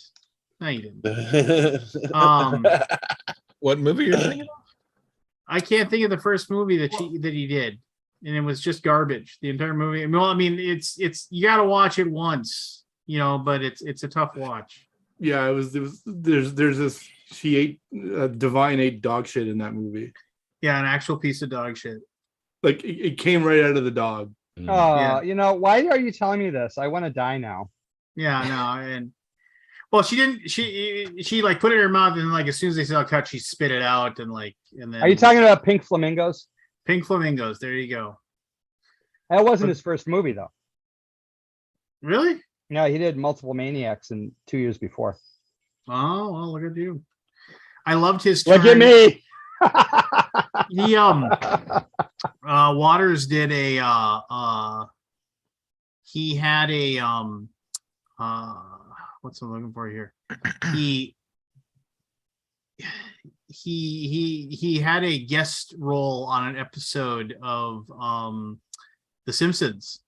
Did he? And which it ended up having one of my favorite lines from Homer, because like Bart becomes really good friends with the character John Waters because he has this like kind of retro toy shop And so Oh, there's all that the- episode? yeah, and so there's two things that are funny. One is that Bart and John Waters, whatever the character's name was in the thing, they end up going to get dinner together because he's like, hey, let's go grab a burger, and he's like, cool. And then they get there and Smithers is there, and like Smithers is there with Mr. Burns, and he's like, well, hello, John. This must be that important family member who is sick that you had to leave town for, because it's implied, the Smithers is gay, and then and John Waters' character is gay, and so he's like, not now, Waylon. He's just like, but like Homer gets worried, of course, because that like, oh, I don't want him hanging out with like, because like Marge is like sitting there saying, it's like, I think John. Don't you think John's a little flamboyant? And he's like, oh yeah, isn't he? He's just the best. And he's like, no, I mean, like, I think he prefers the company of men. He's like, well, who doesn't? He's just like, and then when he finally catches on, he's like, and he gets really upset about it because like he's like, and she's like, why are you mad that he's gay? He's like, I'm not mad that he's gay. I'm mad that I had no idea. Why does that matter? He's like, Marge, I'm a man. I like my women fast, my beer cold, and my gay men flaming. Just like that was the John favorite Waters episode. Yeah. So one of my favorite Homer quotes of all time. So I have a natural talent of discovering new TV shows that have already aired like 5 years ago. Like G versus E? I haven't been able to find that yet, but I just started watching this Canadian show that I've fallen in love with, and I don't know why. It's called Being Erica. Oh, it's good. Oh, it's out. It's Man, how much TV do you watch? A lot. You know all the shows. It is one of the It's a best- Canadian television show. We don't have Okay. that many shows. I So, didn't know that. but- Okay. Still, But I gotta tell you, it is one of the best shows I've ever seen that deals with sort of the time travel to fix something in your past Yeah. and having the unintended consequences of the fix. What's the name of it? It's Being called Erica. Being Erica. It is just so Okay. fun. It's I don't feel ever that oh my God, I could have done something else. I feel like, What was- wow. Isn't there a new time travel thing called Paper something? yeah, Paper Girls or Paper I Girls? saw- You know Yeah. what? You know what debuted tonight is the new tonight or last night, new Quantum Quantum Leap. Leap. Quantum Leap. The Paper Girls is really cute. I saw the first 2 episodes of that. It's the problem that I have with it is that the negative factor, if you will, the villain, whatever you want to call it, the perceived villain at this point, maybe turns out to be a hero later. It's just a little too over the top. It's just a little too hackneyed and a little too tropey. But the Being Erica, the tropes that you expect are kind of hit sideways, which is really kind of lovely. You just made me think of, what movie I really like? Being There with Peter Sellers. Good movie. Yes. Really good movie. That's a good movie. Really good movie. That is Peter a- Sellers was wonderful. Ahead of its Yep. time. I rewatched a couple of the Pink Panther movies. By the recently. way, Lance, every time you say, what movie I really liked, I'm going to say The Thing. the Well, thing. yeah, I mean the thing is going to That's a be in known my. quantity. It's a known quantity. I mean, like It's a no quantity. my. So my from now on, rolling- what you need to say is, what I really like besides The Thing? Did you like So- Starman? I like Excellent. Starman. I like Starman a lot. Yeah. It's a good one. Yeah, I mean, Underrated. With Brooks? you're very Yeah. underrated. Television show or movie? It's a movie. Movie. Oh well, there was the television show was. I don't know. Was that a good show? No. I don't think it was a good show. So I was thinking about this, like how, like you think of John Carpenter and you think of his like career, right? Okay. And you think of like, he's got like 2. Well, I mean, I should say he's got one movie that he'll be known for forever, and that's Halloween, right? I mean, it'll just be like, there were movies before that about axe murderers. And That is one of the best first date movies ever made. Yeah, but Halloween is like it created the genre, right? I Right. mean, like Yeah. there were movies before that were of that type, but they didn't do the same job, right? Right. And then I'm with you. What are you doing? What are you doing there? Let's Barry did it. Barry? I've got my tissues. I I'm mean, just you know what trying you to need, wind Barry? you up a bit and go a You bit know- faster. You know what you Oh, need, Barry? okay. You know what you need, Barry? What? NyQuil chicken. Like real chicken. I heard it does wonders. Saw that, I Have you saw heard of that this today. NyQuil chicken? The FDA came out and said, don't do this. Yeah, they put one NyQuil in there. themselves also said that too. It could kill you. So Like, okay, but what? How so is this a yeah. thing? Anyway, So the Halloween. other, okay, so the other John Carpenter thing I was like, but I mean, like but even with Halloween, it came out, nobody cared about it, and then it got some like good review buzz going on it, and then people went like, and then it started going, where can I see this movie? And then they re-put it out, and then it caught on, and it started making money and stuff like Wasn't that. it VHS that made that popular? what year did it come out? Yeah.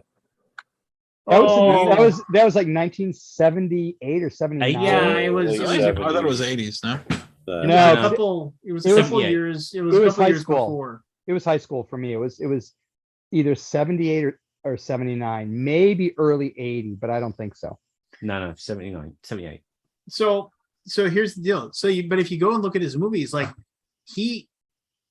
things like The Thing didn't it became super popular and recognized after like it VHS. bombed. I mean, yeah, it VHS. totally bombed, and then people rewatched it, and we were like, oh my god, this is amazing.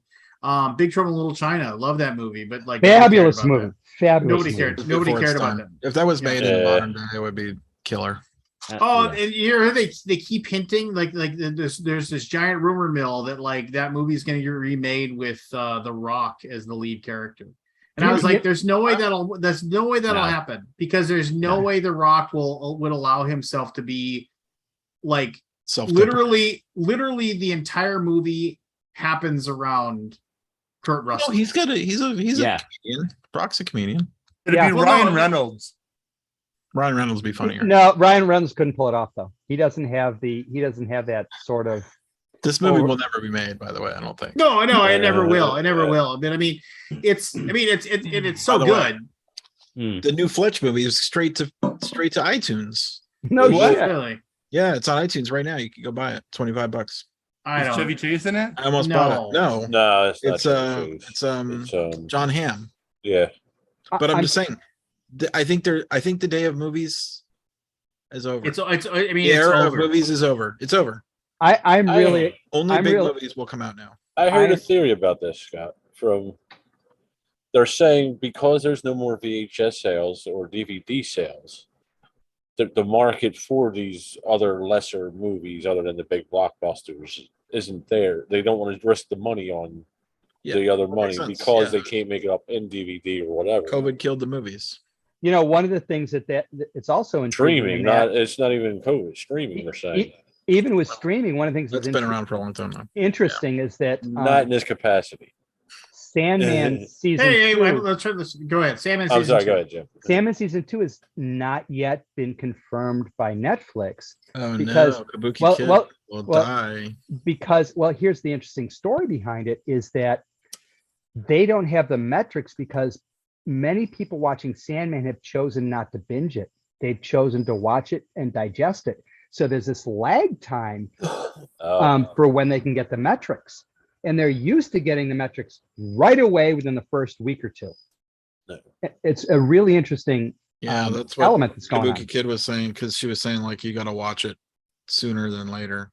Yeah, in order for, and what's exciting to me is that they're on the fence right now. I don't know what the probability is, but Straczynski is looking at doing a reimagining of Babylon 5.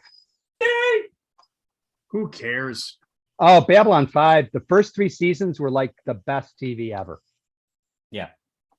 Never I saw mean, I've never I seen it. had that one friend that was like all about Babylon 5. They just couldn't stop talking about it. It was just like, and I was just like, yeah, I don't get it. This is like a poor man's Star Trek Deep Space Nine. No, I got to say a couple things. First, Babylon 5 was the first space show that when the ships would fly, they would maintain their inertia. So they would keep going. It was wonderfully done. And the story about the rise of Nazism with the Night Watch episodes, the whole thing about the politicalization of the election process on Earth, the pulling away of Mars. Yawn all you want, motherfucker. But it was fucking brilliant. I will die on that hill. Oh, that's fine. You can go ahead. I'm with you. Thanks. You're a man with taste. Hey, you know what? If it ain't Farscape, I'm not watching it. So Farscape's good. Never seen that one either. Actually. I like Farscape was amazeballs. It's got the word farce built right into the title. Mhm. I love Farscape. It was just so crazy. And then I remember, did anybody here watch Vex? Vex. Welcome to Oh, with Babylon that 5 crazy Hour, dragonfly where we have ship? Yeah. Collectible No. card game. Vex. Maybe one episode. Give Vex a try sometime. Vex is like super fucking crazy. You know How what, Barry? about- Barry, I got to ask you. So What's one the of guy with thing- the weird hair? the thing about in Bab 5, the messianic arc of Jakar and the reconciliation between Jakar and Londo. Yeah. Oh, it's fucking brilliant. Yeah. So that sounds Greek to me. Television Greek. was The- at its height. The what? The Yeah. what? The who? You take That was- Which one was Spock? you take a bill. No, you take this guy. I mean, it was a perfect mirror of the Palestinian-Israeli conflict. And it was, and you take this character who you really hate, and he turns into this character who you are rooting for, and Yeah. he's actually changing the other characters. And there's this brilliant line at one point where he says to his archenemy, who was his archenemy, who he says, "I can never forgive your people for what they did to mine, but I can forgive you." And it was just amazing, really amazing. That was the first TV show that actually made me cry. Star Trek, I watched millions of episodes, never made me shed a tear, but that it was emotionally attaching. The character arcs were interesting. It wasn't Picard from day one and day 577, the same fucking Picard. No, this was each character changed, apart from John Sheridan, who was like the stationary figure, and again the universe revolved around him. But Ivanova changed, Garibaldi changed, Yeah. Veer, who started Veer as a comic relief, Yeah. turned into this amazing growth for that character. It was, I seriously, it falls apart for me after season 3, maybe season 4 is okay. Season 1, it's getting its legs, but for me, season 2 and 3 of Babylon 5 is some of the best television I've ever seen. Yeah. Again, Did season anybody 1 watch was darkest. Earth Final Conflict? I Some of did it. remember I that. did, yeah. Kevin Sorbo. It was an interesting show. Yeah. It felt Canadian. It felt very Canadian, actually. Isn't that a What makes it Roddenberry Canadian? thing? It is a Roddenberry thing, yeah. Yeah. I wonder The if it is- production the production did feel Canadian. Oh, it was Canadian. But isn't even every TV show produced and filmed in like Vancouver, which is in Canada? A lot of them are now. Yeah. A lot of them are X-Files, Vancouver and Toronto. Yeah. But this was actually the Supernatural. show. This was created by Gene Roddenberry, but I think it was actually done in Canada. Oh, and the US. It was a joint venture. All right. But it was done from his notes, wasn't it? It wasn't because he died before it. Yeah. So It was Right. done from all his. Yeah. I bet you what's his name? His son, whatever his name is, I can't remember. Rod. Yeah. Rod Roddenberry. I'm Yeah. sorry. So my It's short friend, for something. I forget. my friend Jill married a guy named Robbie Robertson. Oh my gosh. Not the musician.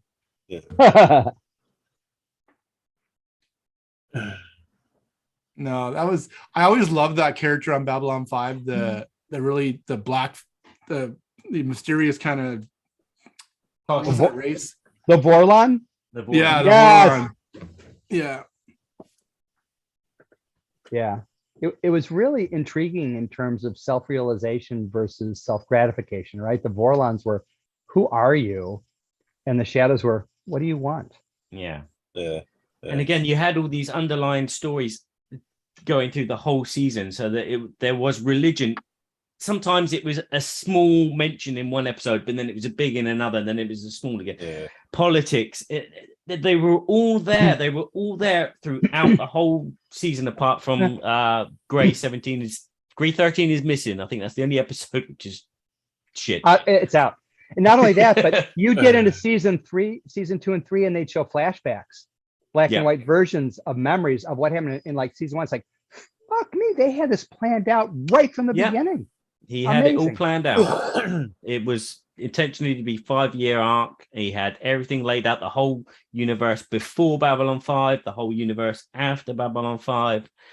Kind of he was inspired by Lord of the Rings, and he was inspired by Blake 7. Do you remember that one, Lance? Blake 7? I remember it. I never watched it. Oh, yeah. Never heard of it. Yeah. 1970s TV, BBC, sci-fi to compete with Doctor Who. I wasn't about alive. a team of criminals. Yes. I remember that now. And again, that had an arcing story. There was not like, this is, we're going to a new planet today. Let's see what's down there. And there's green plants here on this planet. Okay. Let's go to another planet next week. So that reminds me of Sliders. Yeah, Sliders. Oh, Sliders, the show that said, "What's a popular movie?" Okay, we'll make a episode based on that. Yeah, new alternate reality. Hey, look at that. The Eiffel Tower is not a tower. It's a whatever. You know, the Brooklyn Bridge is, or the San Francisco Bridge is, Golden Gate Bridge is blue. You know, shit like that. Yeah, that's another good What example movie of was a it based on? TV show where the creator had his Sliders. power taken away from him. Right. First What season movie was was fucking amazing. Second season, what the fuck? Yeah. That was based Well, on a what- movie? I don't know. Or What was book? it based on, Lance? Sliders. Yeah. I mean, I don't think it was based on anything. It was just like, hey, what if we had a show where we just, it was very Quantum Leap-esque, right? I mean, just Yeah. like, That was stories. like Jerry Sli- all right. Sliders was like a game that is developed by a mechanism, and then everything else is slapped on to make it work. Yeah. I do remember like they made a really big deal about the episode where John Rhys Davies was basically, I don't want to be in the show anymore. Can I please be killed off? So that and then like basically they had to leave him they did a 2-parter where they had to leave him behind to his certain doom. If you Spoiler. will. Oh, that's when his brother came on, right? Yeah. And it was actually his brother. Were they Like- trapped or something, or no? They would. Well, they would. they had to like keep sliding to like get back home, and so the whole thing was like they had to survive in the area they were in because they basically had the little button thing just like Quantum Leap, and it said our next slide, basically the next thing that we have to jump through is going to be in like, it was like it's going to be in 6 days and it's going to be right here. So and then there was just Oh, and then there was or a they're stuck in thing. that forever and ever. Yeah, and then there basically was a thing that said, that thing is on the top of that tower. We can't get into the tower, and that's where we got to get to. Or we've been arrested, and we need to get half the people have been arrested, and we got to get them out of prison so they can leave with us when the thing shows up. So it's all about that, right? It's like I heard, and like they basically like how Star Trek Next Generation basically had 2 types of episodes. They had the slow escalate, the problem at the very beginning that could possibly doom something that slowly escalates throughout the entire episode until they finally solve it, or the really big huge thing happens right away and then they have to pick up the pieces before the end of the episode. Those are basically the two types of episodes of Star Trek Next Generation. And I thought about it for a second. I was like, I'll be goddamned. That's true. It was just different wallpaper on everything and just how they did it. Not Interesting. with Babylon 5. Eh, Well, I don't know. Deep Space Nine was different. Deep Space Nine is I mean, besides original, Deep Space Nine is, and then, but man, like we've talked about it, but Strange New Worlds is giving Deep Space Nine Oh my God. its money. Strange New Worlds has, for me, it's got the soul of Star Trek back. It has, the show Yep. is amazing. Yeah. Anson Mount is like perfect as Pike. I know. And I got to tell Yeah. you, I love Nurse Chapel. Holy crap. What a Yeah. great character she turned out to be. Fuck. Yeah. So I have only seen the first 2 episodes of the show, but what do you think about Umbrella Academy? Thumbs up? of what, the first season? In general, I've only seen the first 2 episodes of the Oh, first the first season. season. Okay. Yeah, Yeah. they're like 4 in or 5 in. I forget. No, I mean, they're I like never on read any season- of the books, but I season think it 3 does a now. really good job of it's different than any other superhero tropey thing that you're expecting, and it's fun. Yeah. For Okay. me, it's just kind of like I mean, the first season was really cool. I really liked a lot of it, but then it kind of fell apart for me. Did it just, was it under its own weight that it collapsed? I don't know. I just didn't really care about any of the characters. No, If no, that made- no, you know, it was just, no emotional attachment. yeah, I didn't have any buy-in. It was just kind of like, whatever. They're Talk either about gonna that figure stuff. they're either gonna figure it out or they aren't. I don't care. Mm, You know. Gotcha. Got it. In my Yes. opinion, it got better. You know, Did anybody it's- watch the Andor yet? Not No. yet. I gotta wait for my dad because my dad It's 3 and episodes on the first. Is already got 3 episodes. Did Yeah, it I drop? know. Did it but drop They're 3 at short. once? They're like 25 minute, 30 minutes. So here's a good question. I want to ask this, and I want to get your opinion. So my dad has never seen Rogue One, which is a really, really good Star Wars movie, right? Well, it's just a good movie, and it's a really good Yeah. Star Wars movie as well. He's never seen Rogue One, but he watched Mandalorian with me and my son, and we really enjoyed it. Yeah. And so he's going to watch Andor. And like my son's even specifically said, I was like, hey, Grandpa didn't know if he could make it this weekend. Do you want to watch that stuff? He's like, no, we'll wait for Grandpa. And I was like, Lance, who's older, your son or your daughter? my daughter's old. My son's 10. Got it, Gonna got be it, got 11 in October. Okay. And my daughter's 15. No. So he said, no, let's wait for Grandpa. I was like, all right, we'll wait for Grandpa. So we might watch it this weekend. If my dad and his wife sold their house that they lived in for 20 some years to, as my dad said, move to the house you can bury me in the backyard at. Mm. And then, they're building a new house, smaller house, obviously, just because it's just the 2 of them. And he's been going through all the stuff, but he's like, yeah, I can't, there's no way I can make it over this weekend. Maybe I might be able to make it, but I got too much stuff going on. I'm packing up all the stuff and throwing things away. And so, but should I make my father watch Rogue One before? Because it's got all the characters that he's going to see, or presumably, right? You can see in the trailer, there's a lot of the same characters that you see in Rogue One are going to be in Andor. Or do we watch it theoretically after Andor? I don't know. I'm I'd just wondering. say after. Because this is an introduction to the characters, basically. It's a prequel to, so to speak, to the movie. Yeah. Mhm.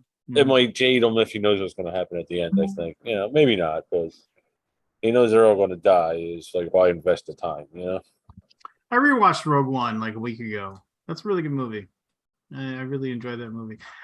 I'm so glad I saw that in the movie theater, and I took my kids to it with me, and they said, but they couldn't really appreciate it. But I remember I went to it on the Saturday or the Friday opening or whatever. It was like second or third night or whatever. And I remember the moment in the movie when the rebel ships show up and this is Gold Leader and I mean, even though that's just like the character that everybody had seen in episode 4 and seen him die in episode 4, like, and then when Red Leader, you know, and everything like that. I mean, the like the stupid cheer from the entire crowd of like, wow, I'm 9 years old again and I'm watching Star Wars. That's the guy. That's the guy that I saw. Where's Wedge? Yeah. Well, no, they couldn't bring in Wedge because Wedge would have died, right? You know, it's like that's Right. why. Yeah, that's why, like, you know, so they had to be, and then like, and my dad said, I was like, have you seen Rogue One? He's like, who's in it? And I was like, oh, it's just a bunch of people. And he said, no, I mean, like, which characters are in it? I was like, nobody you'd know. And he's like, why? Well, because they can't survive. I said it's Star Wars Dirty Dozen. They none of them get to live. You know, There's Darth Vader. He survived. Well, He's in it. suppose, yeah. I started watching. Everybody talked about how awesome that scene was and how he was like, it was for me, yeah, I guess, but I mean, for me, it was jarring because you never. So it's one of those things where it's like, oh, look how badass Darth Vader is, and he's like, you know, force choke and cut that guy down and do this, and he's just so badass, and he's going through everything. Okay, fine, cool, whatever. But like, it doesn't bridge well to New Hope. Right. And it's like, oh, and now we're in New Hope. And now we're like, you know, nobody's like doing anything super showy or anything like that. There's those moments in the corridor where Darth Vader doesn't look like he knows which way he's going to turn, left or right. It's just, yes. You know, his head's moving one way, his cape's moving another. And it's like, yeah, that was a very professional actor. David Prowse was perfect in that role. He was awesome. My problem with Darth Vader is when I first saw Star Wars for the first time, he was like the consummate villain. He was thoughtful. He was reserved. He was also prone to action that was just, you know, I can't believe you just killed that guy, right? When they softened him for the story and did the redemption arc on him, normally I love redemption arcs, but every other villain they've had in the Star Wars series to me has just seemed foppish compared to Darth Vader. And maybe it's just me and the impressions that I had in the age I was when I saw it for the first time, but I would have loved to see Darth Vader maintained as a villain. Yeah, I mean, I'll say this though. I mean, you know, Barry was just talking about, I still get, there's somebody chopping onions every single time I watch Return. And then he says, you know, the whole scene where it's like, let me look at my son with my own eyes. Yeah. Yes. I mean, you're just like, oh, that sucks. You're just like, you know, it's like, and then the whole, you know, it's like, I've got to save you. You already have. Yeah. Tell your sister you were right about me. You were right. You know, just like, oh. And then Luke says, okay, Zuko, and off he goes. Yeah. So an interesting thing, and I'm sure you've seen the thing about it. So that scene when Darth Vader and Luke are talking, you can hear blaster fire going on in the background. And somebody said, like, basically, but why is there blaster fire? There's nobody on the Death Star other than stormtroopers, and it's like, and they said the reason is because, like, basically the accepted explanation is why you hear blaster fire. It is Imperial troops fighting over who gets to escape. Like, basically everybody's running to TIE fighters or escape pods or whatever, and they're murdering each other to try to be the ones that survive the Death Star explosion. Bullshit. If they're clones, it doesn't matter. No. Yeah. I'll be right back. Why do we have to pick apart a 50-year-old movie? I started watching Andor tonight, actually. Andor? Yeah, I seen, me and Jen were watching them, but these guys haven't seen them. Yeah, I haven't seen it. But then again, I haven't seen The Mandalorian. I haven't seen that other Star Wars one. I haven't seen Andor. Yeah. It's funny. I was a voracious, I mean, as Scott likes to rib me about, I was a voracious consumer of television and movies for a long time, up until recently, like all of my life up until recently. But for some reason, recently I tire very quickly of shows. As soon as I see them start to go down a overdone plot path, or it's like I can see where this is going to go. I don't want to go on that journey. I've been there 1,000 times. Well, I'm with you 100%, but not for the been there 1,000 times. So, for instance, I love the show Bones. Yeah, sure. But when it became clear they were going to turn that one guy into a serial killer, I forget the autistic guy, the really smart guy. Yeah, I can't remember what his name is, but yeah, I can't remember. But it was obvious they were going to turn him into a villain, and it's like right. I don't want to see his demise. I'm done with the show. Yeah. See, I empathize way too much with stuff I watch. I do too. And I remember going to see a movie, and it was this movie with James Gandolfini in it.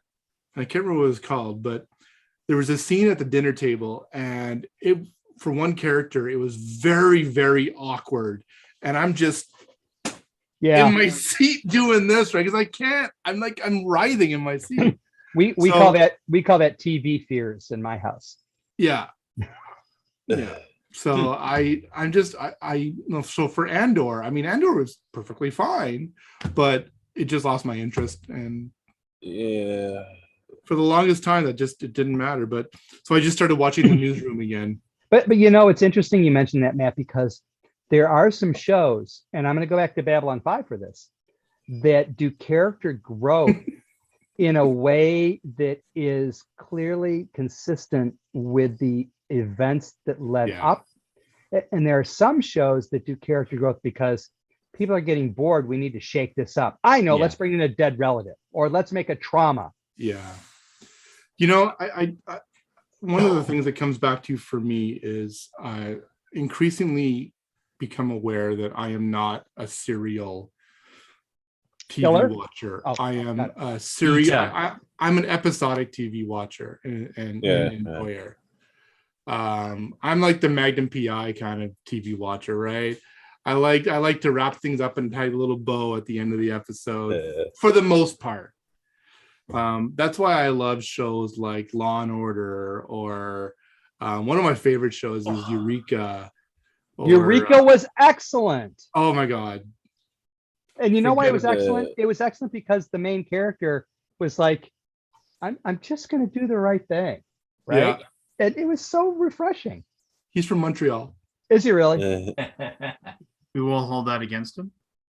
He's the new Maytag man too. Is he really? Yeah. He's good. Colin. Not Farrell. No. Baker. Colin what? Baker. No. Anyways, but yeah, so I like the episodic. So like Lock and Key, I had to stop watching because I'm just like, I don't want to take this journey. You're keeping me up and down on a roller coaster I don't want to be on. That's the other good thing about Jen lost interest in that one too, man. Yeah, it's nice to, after the show's finished, that you can speculate on what's going to happen next. Yeah, and I think that's that's what makes episodic telly interesting. It's like, how's the Doctor Who going to get out of this situation? How is John Sheridan going to wash his hair and keep his shirt on his back, unlike Kirk? And that was really helped along by the scheduling, where you saw a show a week.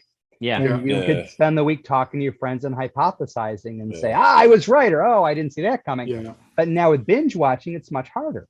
Yeah. No, again, I'm always skeptical when like a street like The Power of the Ring, it put the first 2 episodes out on the first day. I'm skeptical because like the first episode must not be that good. So you have to watch the first episode and the second episode before you say, this is a good show. Yeah. Yeah. I mean, I have about 5 or 6 shows that I don't see that have in sequence so I'll watch something, then I'll go back to one of my standards. Like it's like, Eureka, Warehouse 13, Leverage is a big one. One called The Unit, which is all about the special forces. Mm-hmm. It's with the insurance guy, the Prudential, Allstate, The black guy? Yeah. Yeah, he's awesome. Dennis Haysbert. He plays like the alpha dog in this unit show. And it's great. It's got the guy from Felicity, Scott. I can't remember what his name is. Anyways, really good. And what's his name? Robert Patrick is in it as the CO. So I really enjoy that. And it's episodic for the most part, but it's just. For me, I find myself, when I sit down to watch TV, it's going to be for like a 2-hour block, let's say. And I find myself I'll watch an episode of Evil, for example, and then I'll watch something else as a palate cleanser. I don't want to, I want to modulate my emotions when I watch the show. So I never watch like one show for more than a couple episodes at once, because I want to offset it with something different. And that's just the way I've grown into it. Sure.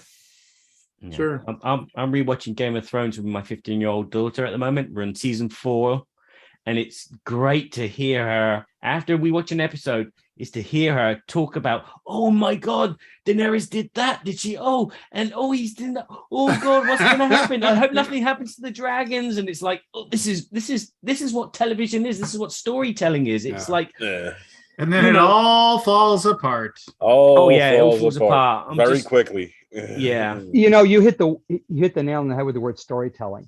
I think for all of us, we'll probably find the series, the shows, the movies you like the most are the ones that actually tell a good story and engage you in the story. Whereas a lot of TV, a lot of network TV, a lot of bingeable quote unquote TV is not. It's about, here's some jokes, let's string them together with an environment. Here's a plot, let's just throw it in with an environment. Yeah. And I would like for a forward marching story instead of all these flashbacks, like in the first episode. One of the first movies that I watched with my wife when we first started dating, I went over to her place and we started watching Memento.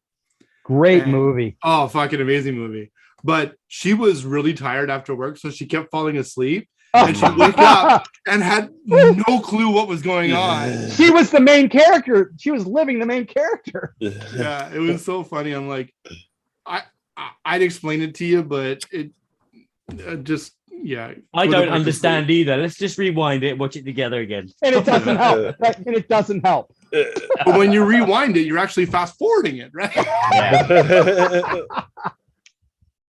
Absolutely truth. Oh my God, it was funny. Anyway, I will bid you guys good morning because I got to get up in 10 I hope minutes. you feel better soon, there, champ. Oh, so do I, because I got to sing. Oh no, I'm joking. Good to see you all again. See you, Barry. See you, Barry. Take it easy. Take care. Oh, finally. Fine. Oh, do you know what show I downloaded recently for purely for nostalgia's sake is an animated show from the 80s called Visionaries. Never heard of it. Visionaries. Does anybody remember this? No? Never heard of it. What's the premise? So it had a lot of the voice cast from like Transformers and all. There's only a handful of these guys in the 80s, right? So they all did it, everything. Yeah. And this was a society based on technology this is the world, everything technological in the world stopped working.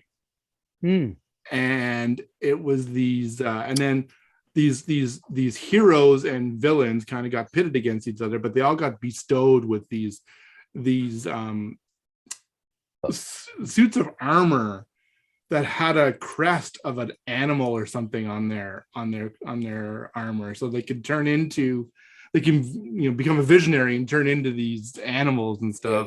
It was one of these things that I'm like, I remember so vividly from my childhood, and like, I wonder if I could find that. So I stumbled across a show. My son recommended it to me. He said, I know you're never going to watch Better Call Saul, so I'm going to recommend this show to you instead. That's unfortunate because Better Call Saul is really good. I know. Have you seen Louder Milk? Yeah, I've seen Louder Milk. I fucking love Louder Milk. And I went to show it to my friend the other night, and it's no longer available on Prime in my area, whatever the fuck that means.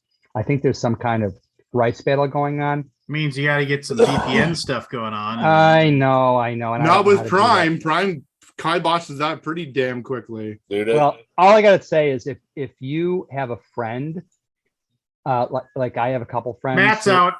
who are in these who are in the 12-step programs, it's a fucking brilliant goddamn show. Yeah. Well, Lance, did you start watching G versus E? No, I will though. It's just I got no. Have you found out where to stream it from? I don't know. Somebody might have supplied something at some point. I wouldn't mind tapping into that supply. Hint, hint. Toss Well- your email address in the. Actually, I'll find you on Facebook. I mean, it's one of those things with Are you the. on Not Facebook, me. Jim? Nope. Yeah, I didn't think so. Facebook You're not is on a Facebook? cesspool. No, it's a cesspool of evil. All right. If you want to just toss your email address in there, I will It's easy. see what I can do. It's jim@deviousweasel.com. Perfect. Everybody watching.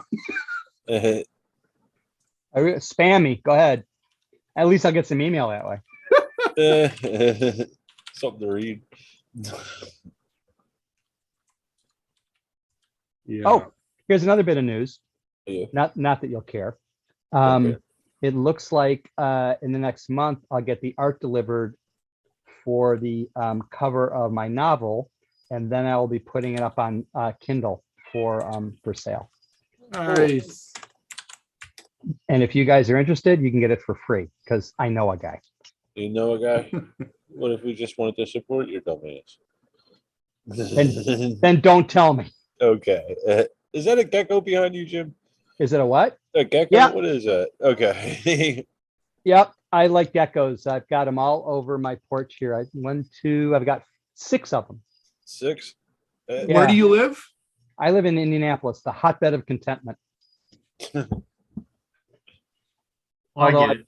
I'd much rather live in the Pacific Northwest. Actually, I'd much rather live in Canada, to be honest with you. My son lives in, There's too many Canadians. my son and my daughter, two of them both live in Seattle, in the city, and they want me to move out there. And if they get my other daughter to move out there, I'm kind of fucked because I'll end up have to. So I said, okay, I want to look for some property up in Blaine. And they say, why Blaine? I said, because Blaine's right next to the Canadian border. And my plan is to make some good friends across the border so that when shit hits the fan, I can visit my friends and not come back. Did you hear there was a cruise recently to, I think it was Belize? It was one of them South American countries. I can't remember which one.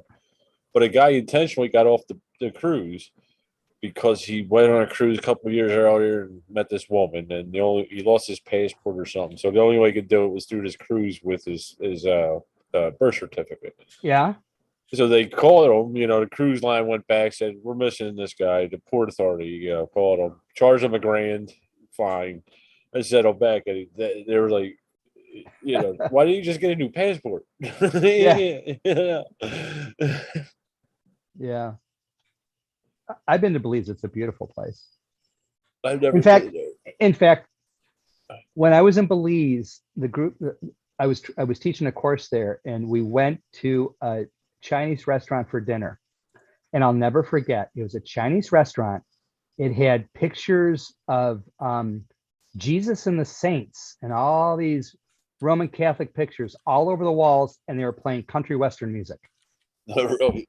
I'm like, this is like, they should like set a TV show here, because I'm sure you open the door in the back room and I'm sure it's some weird portal to another dimension. Oh, there's a lot of cowboys out there, right? Like I know Yeah. Argentina and Brazil, especially, where the cattle countries. Yeah. Yeah, but that's really South America. Belize isn't quite that far south. Oh, that's central. Yeah. Okay. Yeah. South America Argentina is a fucking amazing place. Although my favorite place I've ever been is Romania. It's the people are so friendly. The food is so good. The history is so rich. And I would go back there in a fucking heartbeat if I could. Yeah. One of my friends is she's American, but she's teaching there. In Romania? Yeah. Oh, is she loving it? Yeah, she's in the game industry actually. Ba-da-da-da-da. Kathleen I'm loving it. Mercury or Kathleen Hendricks, but Don't know her. no. I know so few people. I think I know 3 of them, and they're all online right now. So I need to hire a project manager pretty damn quickly. yeah. Swallow your pride and do drowning it, right man. now. Pardon? Hey, Swallow your pride and do it. Hey, Matt. Yeah. Matt, send me an email so I have your return email, because I Check may your know, email. I may know a person who might be able to help you out if you're interested. Let me feel her out tomorrow. Cool. You don't mind if they're remote, do you? I no. Okay. No, I have no office, so I'd prefer it. Of course, I say that not knowing really what you do. So, but that's okay. So one of the prerequisites is they have to probably have at least either experience in a creative agency or in this industry. What do you mean by creative agency? Like have worked for a creative Advertising, agency, something like that. advertising, marketing. This person was a project manager at Panda, or an account manager at Panda. That would work. So let me reach out and see if she might be interested. I don't know the story. I won't know till tomorrow. Cool. That'd be so cool if that worked. Wouldn't that be lovely? Yeah. It would be Makes dreams come true. my little bit of good karma for the world. Yeah, Lex. Or she ruins Matt's company, and Either way, it'll be fun. Either way, there's a story in it that could be made into a TV movie. So in anticipation of moving into this office that we're still not in yet, I found I'm like, oh, I had all these, I'm like, I'm already decorating the place, right? So I'm like, okay, we can put this on that wall and this on that wall. And oh, we can get some graphics printed for like vinyl graphics and put them on the walls. I'm like, those are expensive. Huh? And I went on Facebook Marketplace. Oh, look, I can find a vinyl cutter that someone's selling. So I bought a vinyl cutter. I just got to get some vinyl, and actually we can make our own graphics for the walls now. There you go. That's awesome. That's awesome. My wife has a Cricut. She likes it. This is a bit An larger than a industrial Cricut. one. Yeah. It's a 18 inches one. So Okay. Yeah, I think I hers. thought it was a 12. 2-foot one, but it wasn't quite that big. Yeah. It was $100. Crickets are what, $400? Yeah, I think I paid something like that for. I forget what it. So yeah, I bought this for It's $100. Christmas or something. All that technology, like CNC machines, that's all come down in price. Laser Okay, printers. and all speaking that. of CNC and 3D printing and all that jazz, so we're trying to CNC get some, Music Factory. Yes. I'm gonna make you sweat, Lance. Ha! But so we're trying to get some prototypes put together to get reviews done on them or previews done on them. And I did the pricing. There's a fair bit of plastic that's going to be in this when it gets produced. So the price for one copy of this game is going to be $400 for a prototype. Fuck! Jesus. Hi, Evan. Hi. Hey, if it isn't the guy working the booth, 5 days. BGG 5 Con. days a week. You're not even there 5 days. That's the beauty of it. You'll work remotely at the booth. Yeah.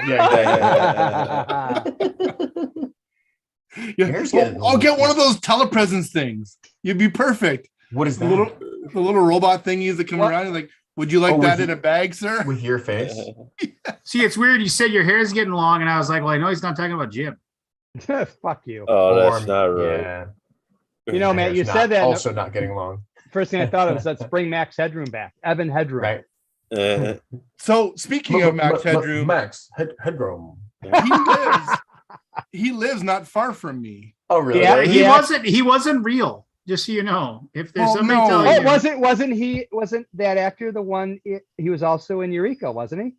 He was in Eureka. Yes, he was. Oh, I remember Great. that I show. What's love his that name? actor. Oh yeah, What's his name? that was like he the lives. He wonky, lives in. wonky sci-fi show, right? Yeah, it was great. Yeah, that's right. He lives just in Gatineau in Quebec, just across the river. You're He thinking had a of- house there. I'm not sure. why can't I think of that guy? Matt Furr. There you go. Fleur. Yeah. Yeah, he was in that. He was in a bunch of Canadian sci-fi. Colin Ferguson. Ferguson, Yeah, yes. Yeah. Colin Turd Ferguson. Ferguson. Turd Ferguson. It's a funny name.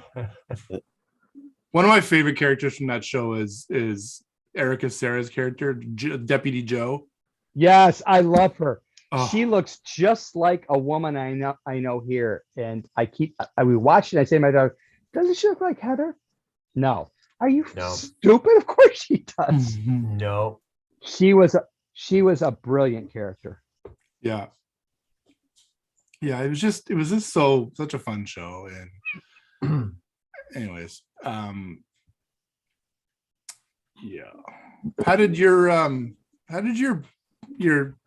thing go the other day, Evan? What thing? Your prototype protospiel kind of thing. Didn't you have a big playtesting thing that I was I mean, I invited do. to? I do playtesting like 4 nights a week. Oh, okay. Oh, Which one? I thought there was a big- did you not have a- Did you have an Which in-person one? multi-million-dollar selling book are you speaking of? Yeah. Which time on Larry King? Was it the one where you talked about all my science achievements, or the one where you talked about all my literary? No, it was good. It was good. It was great. It was fun. Good. Yeah, I do that. I do a little. That's once a week. We bring on a guest designer, and then the panel of other designers Oh wow. give them Okay. feedback and stuff. We take some time to tell him why his design sucks. Is it like a board games Dragon's Den or something? I've never seen Dragon's Den, but probably Or Shark Tank? yes. Except Exactly for like we're that. not going to fund your project. Yeah. Yeah. And it's I 6 don't know why hours there's- long. See, when I have a playtest group get together, the worst playtesters are game designers. Yeah. Yeah. They just want Generally to tell you. speaking, They just want to tell you. Rip it apart. I want to. No. Do this. Do this. I would do this. Yeah. Just It's play the really hard fucking to like to craft the skill of giving useful feedback as a game designer. I'm still working on it. I trust you. What, useful I can. feedback or I game can. I can designing? trust Which your one? face. Right? Exactly.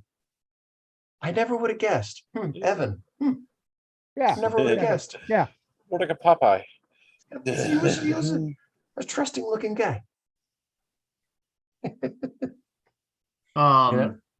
yeah, no, it's like, yeah, I mean, sometimes you get the feedback that's really helpful. I mean, but Yeah, like totally. whenever we have like, I mean, I always have Chris Cluey play our game. Where you has know? he been? Yeah, right. I don't know. He's a flake, you know. He's but I always off have kicking it. Yeah, I always have Chris but like his feedback is always, it's just like, and here is my thesis for my master's. Yeah. Are you drinking? What are you drinking, Lance? Diet Dr. something? Peps. Diet Dr. Diet Dr. Pepper. Dr. Pepper Sugar. Cherry, 0 sugar. Isn't Dr. Pepper already cherry though? No. Yes, but this is extra cherry. Extra Extra cherry. cherry. Flavoring, not real cherry. So It's Lance, It's extra cherry with the stem, like the worm in the This, tequila. The yeah. stems in the can. so Lance, That's gross. do you want to do a playtest on a Tuesday? I did a play test on Tuesday. How about this coming Tuesday? I'll playtest your God game. You will? Yeah. You'll tear it apart? Tear it apart. Are you designing a game, Lance? No, we are looking at a game that Oh, for the company. I don't get to do anything creative anymore, Jim. You know this. Quit. Well, and get like a real job? No thanks. Get a real job. I heard there's room to move as a fry cook or a bank teller. Oh yeah. Oh, Hey, yeah. dishwashing's a good job. There's You know, no room one to talks move. you. There's room to just move as a Put fry on the cook. headphones. Yeah, no. You don't get to Um, any. You don't have any time. I know they work you hard. You haven't been able to do any creative ventures at all. I mean, like I've designed. I've worked on because I'm playing D&D now instead of like running a game. I've been able to like Oh, nice. work on my like background for my next campaign. So like just That's cool. coming up with like my rough ideas, and like I tear them apart and I restart them and I tear them apart. I'm working on it, like the last like 3 or 4 campaigns that anybody's done, myself included, have all been like, oh, it's like the wizards are like the like if you cast spells, you're considered to be in league with the demons and stuff like that. And very, very standard trope. And I was like, what if I just played that against it? So I came up with this idea of like, actually it was that like the higher ups of the churches were corrupted by, devils or otherworldly gods or what have you. And so then the really powerful wizards, like 5 or 7 of them, came up with realized it and saved the world kind of thing. But they've also kind of elevated themselves to like immortality and the ability to give spells and stuff like that. So like, what if like there was 5 wizards, benevolent wizards, not like, oh, we're really evil on the outside. No, like benevolent wizards, and those were like the 5 gods, and so like, so the cleric, and then like clerics for the old gods still exist out there, and they're the evil ones, and you got to track them down and destroy them. So I've been kind of monkeying with that idea, trying to like come up with something, just to play around with. That's fun. I like it. Yeah, I know. Just so I write stuff up like that, and then I've been working on, because I bastardize the D&D rules. I take the old school rule sets, and I have a lot of stuff that I mess with as far 2d8 as ranger, 2d8 ranger. yeah. There's like I mess with a lot. I remember sitting down one day. You make me laugh, because the ranger started with 2d8 hit points. And so I remember sitting there and like trying to like, okay, so at a first level ranger with 18 constitution gets +4 hit points Per die. per die. Exactly. So he's going to start with 24 hit points at first level, which now is normal. For 5e D&D, you have like 30 hit points at first level. That's like, it's just fuck. Yeah. How about a magic user with no constitution bonus? 4 hit points. Maybe if you roll a 1, you got 1. You make people roll for their first level hit points? Oh yeah, man. Oh, you you bastard. That's true. That is but true. No. So is that a twig? Well, no, You but heartless fucking bastard. okay. No, okay. But I remember as a kid sitting there with a spreadsheet, like, well, what I would now look at that as a spreadsheet, and like me not realizing that, like, and I was like, okay, a ranger with 2d8, and then at first level he'd have this many hit points, and then I was like going over to the other one and like a fighter with 18, so I was like, he gets 14, and the ranger, he starts with 24, and I was marking down at what level does the fighter catch up. I remember I was like writing it down, like, would the ranger stay ahead long enough, to like for it to be worth it? How long is this campaign gonna last? Yeah, okay. So my max hit points that I could get as a ranger would be 12, but it'd be 14 as a, and I was like sitting there writing it, scribbling it down. I was like, okay, this is why, But I remember. Yeah, and I remember doing that as a kid, like trying to figure out like what I wanted to do.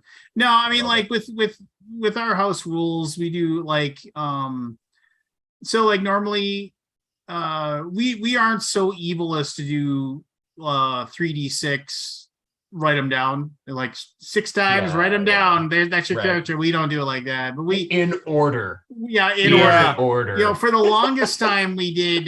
You wanted to be a paladin? Nope. You did the 4d6 drop. 17 was hard to come by. Yeah, you were doing 46 and drop the lowest. We did that for the longest time. Yeah.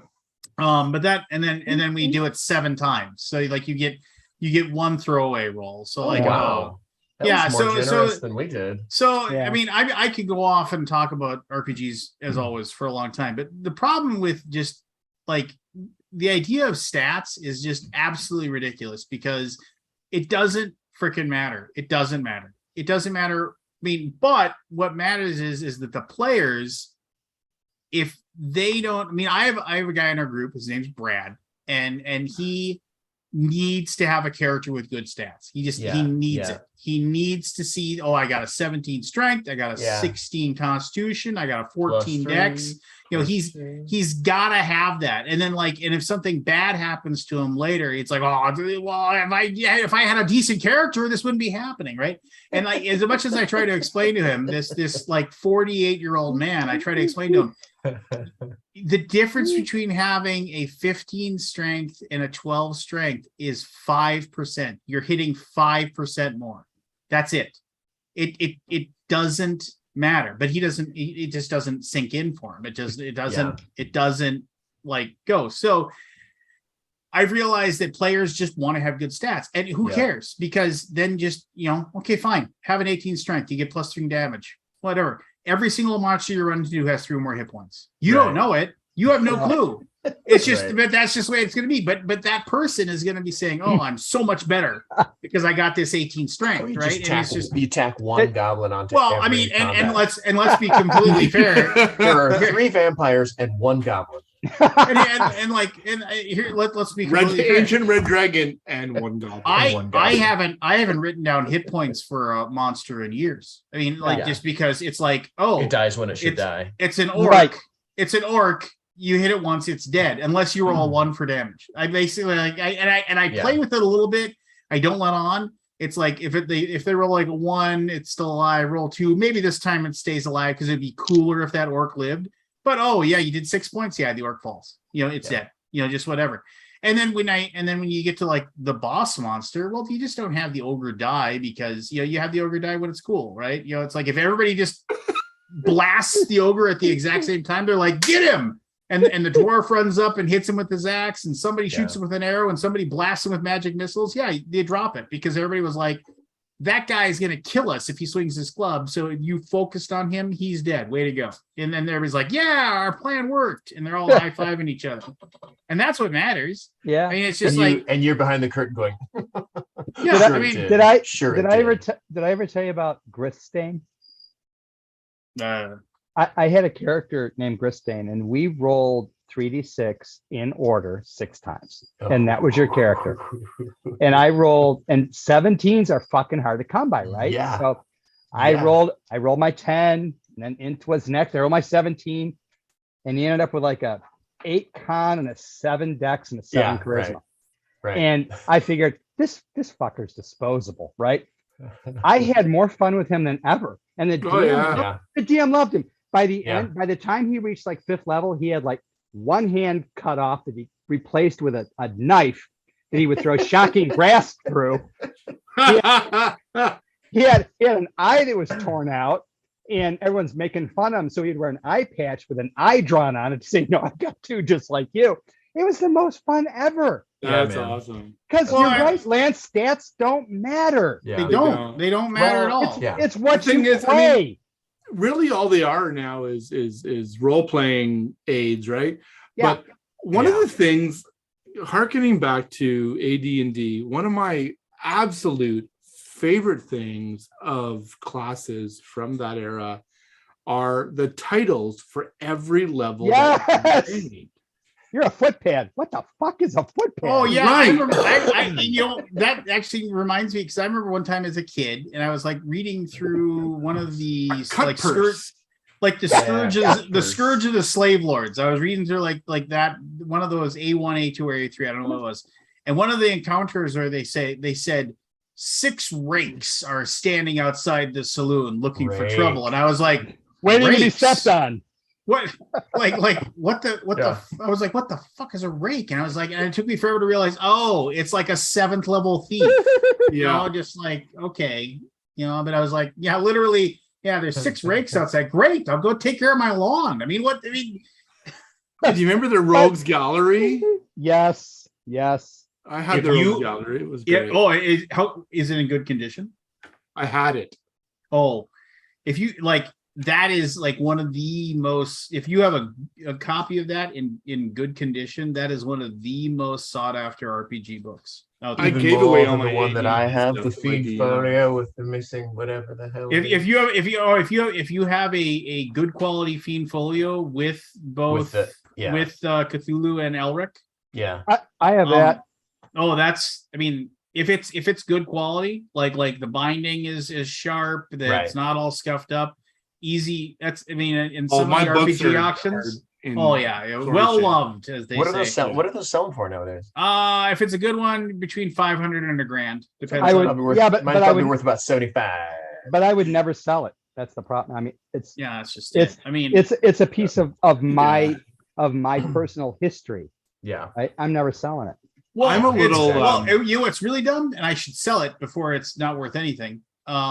So before Critical Role took off and became a thing, Oh, it's the Green Ronin thing you're talking about? the Green Ronin thing, yeah. I mean, like, I have a book that's in, and it regularly sells for between $200 and $400, just because Wow. everybody's just Sell like, it, yeah. man.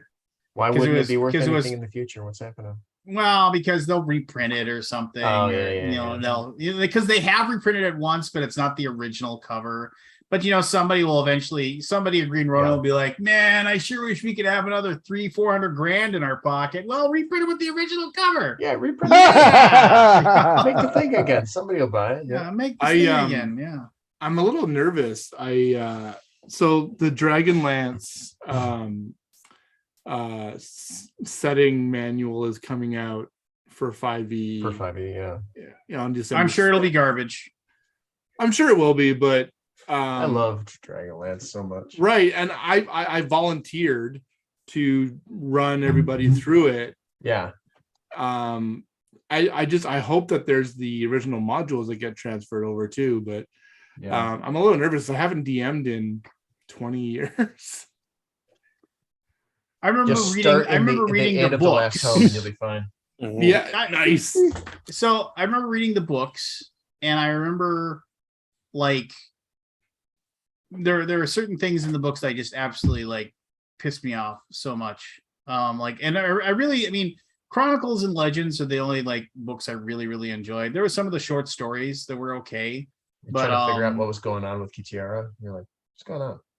Yeah, The no, I twin mean, series were good.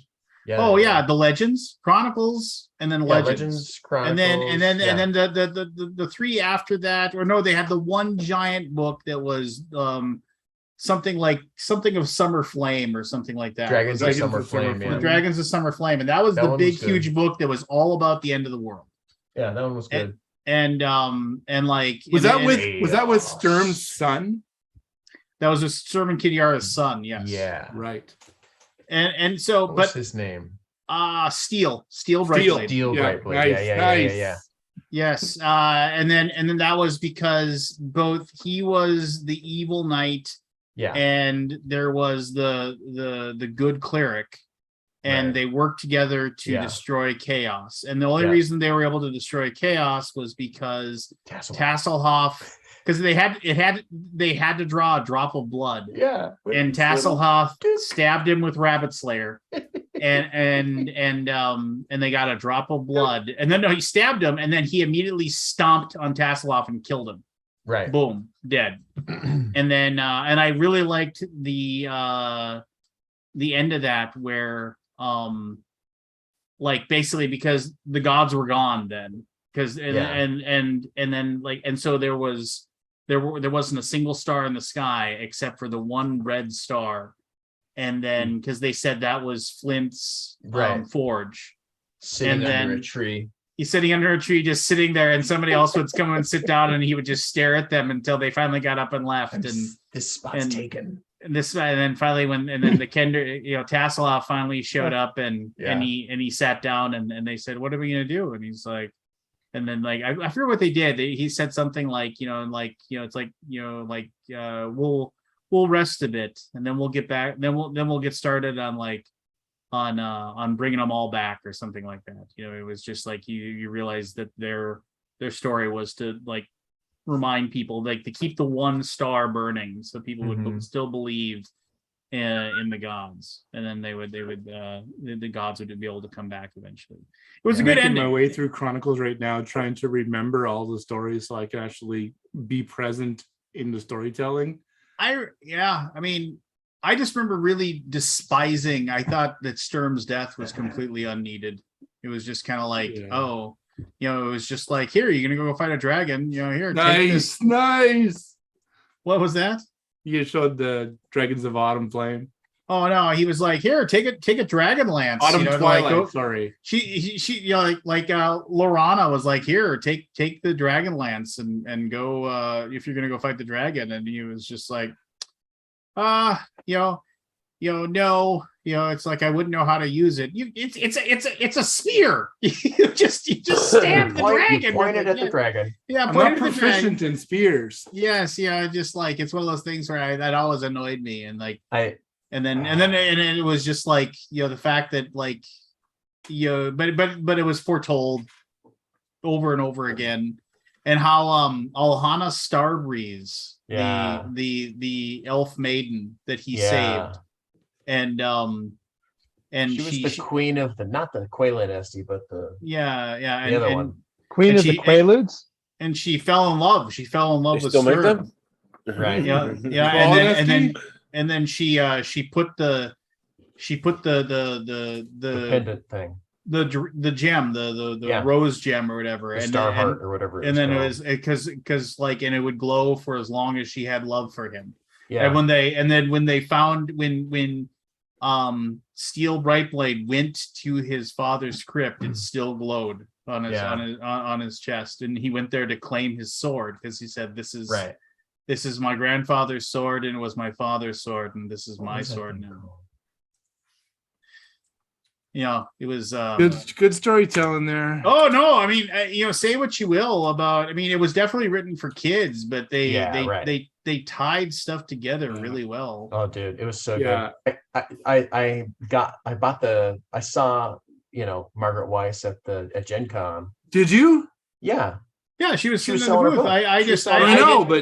I didn't want to be like weird because I've met Tracy and I've met Tracy, and like, not like we're besties or anything like that, but he remembers me, and I'm like, hey, how's it going? And he's like, oh, nice to see you again, because like I did there was a couple of conventions where I ended up doing some stuff with him, and then he was standing around, and I said, oh, hey, and he's like, hey, and I was just I just talked to him for a little bit, and then I just said, it's like, hey, I'm just like kind of weird acquaintances with him, but I've told him several times, hey, thanks for like basically exploding my imagination when I was in junior high. And then I told Margaret at the same time, and she's like, oh, and she's like, if I had $1 for every time I heard that. I know, that was like, so yeah, when I was there at Gen Con, I walked up and I was like, oh, such and such, I had like, I may or may not have gone through a period where like half of all my D&D characters were named Lorana, and like I made my wife like read all of those books for bedtime with me for like the first 3 years we were married, and like and she was like, and then I was like, but you're here to sell a book, huh? And she's like, yeah.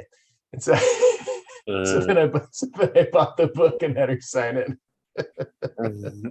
I was like, every single person who walks up to you tells you some version of that story. Oh yeah, it's just like, but I mean, it's something to be proud of. I mean, like, obviously, I think it's one of my it made a big impact on my life. Yeah, I bet it did. So last night, one of my clients, one of the brothers from Brotherwise was on stream with Brandon Sanderson.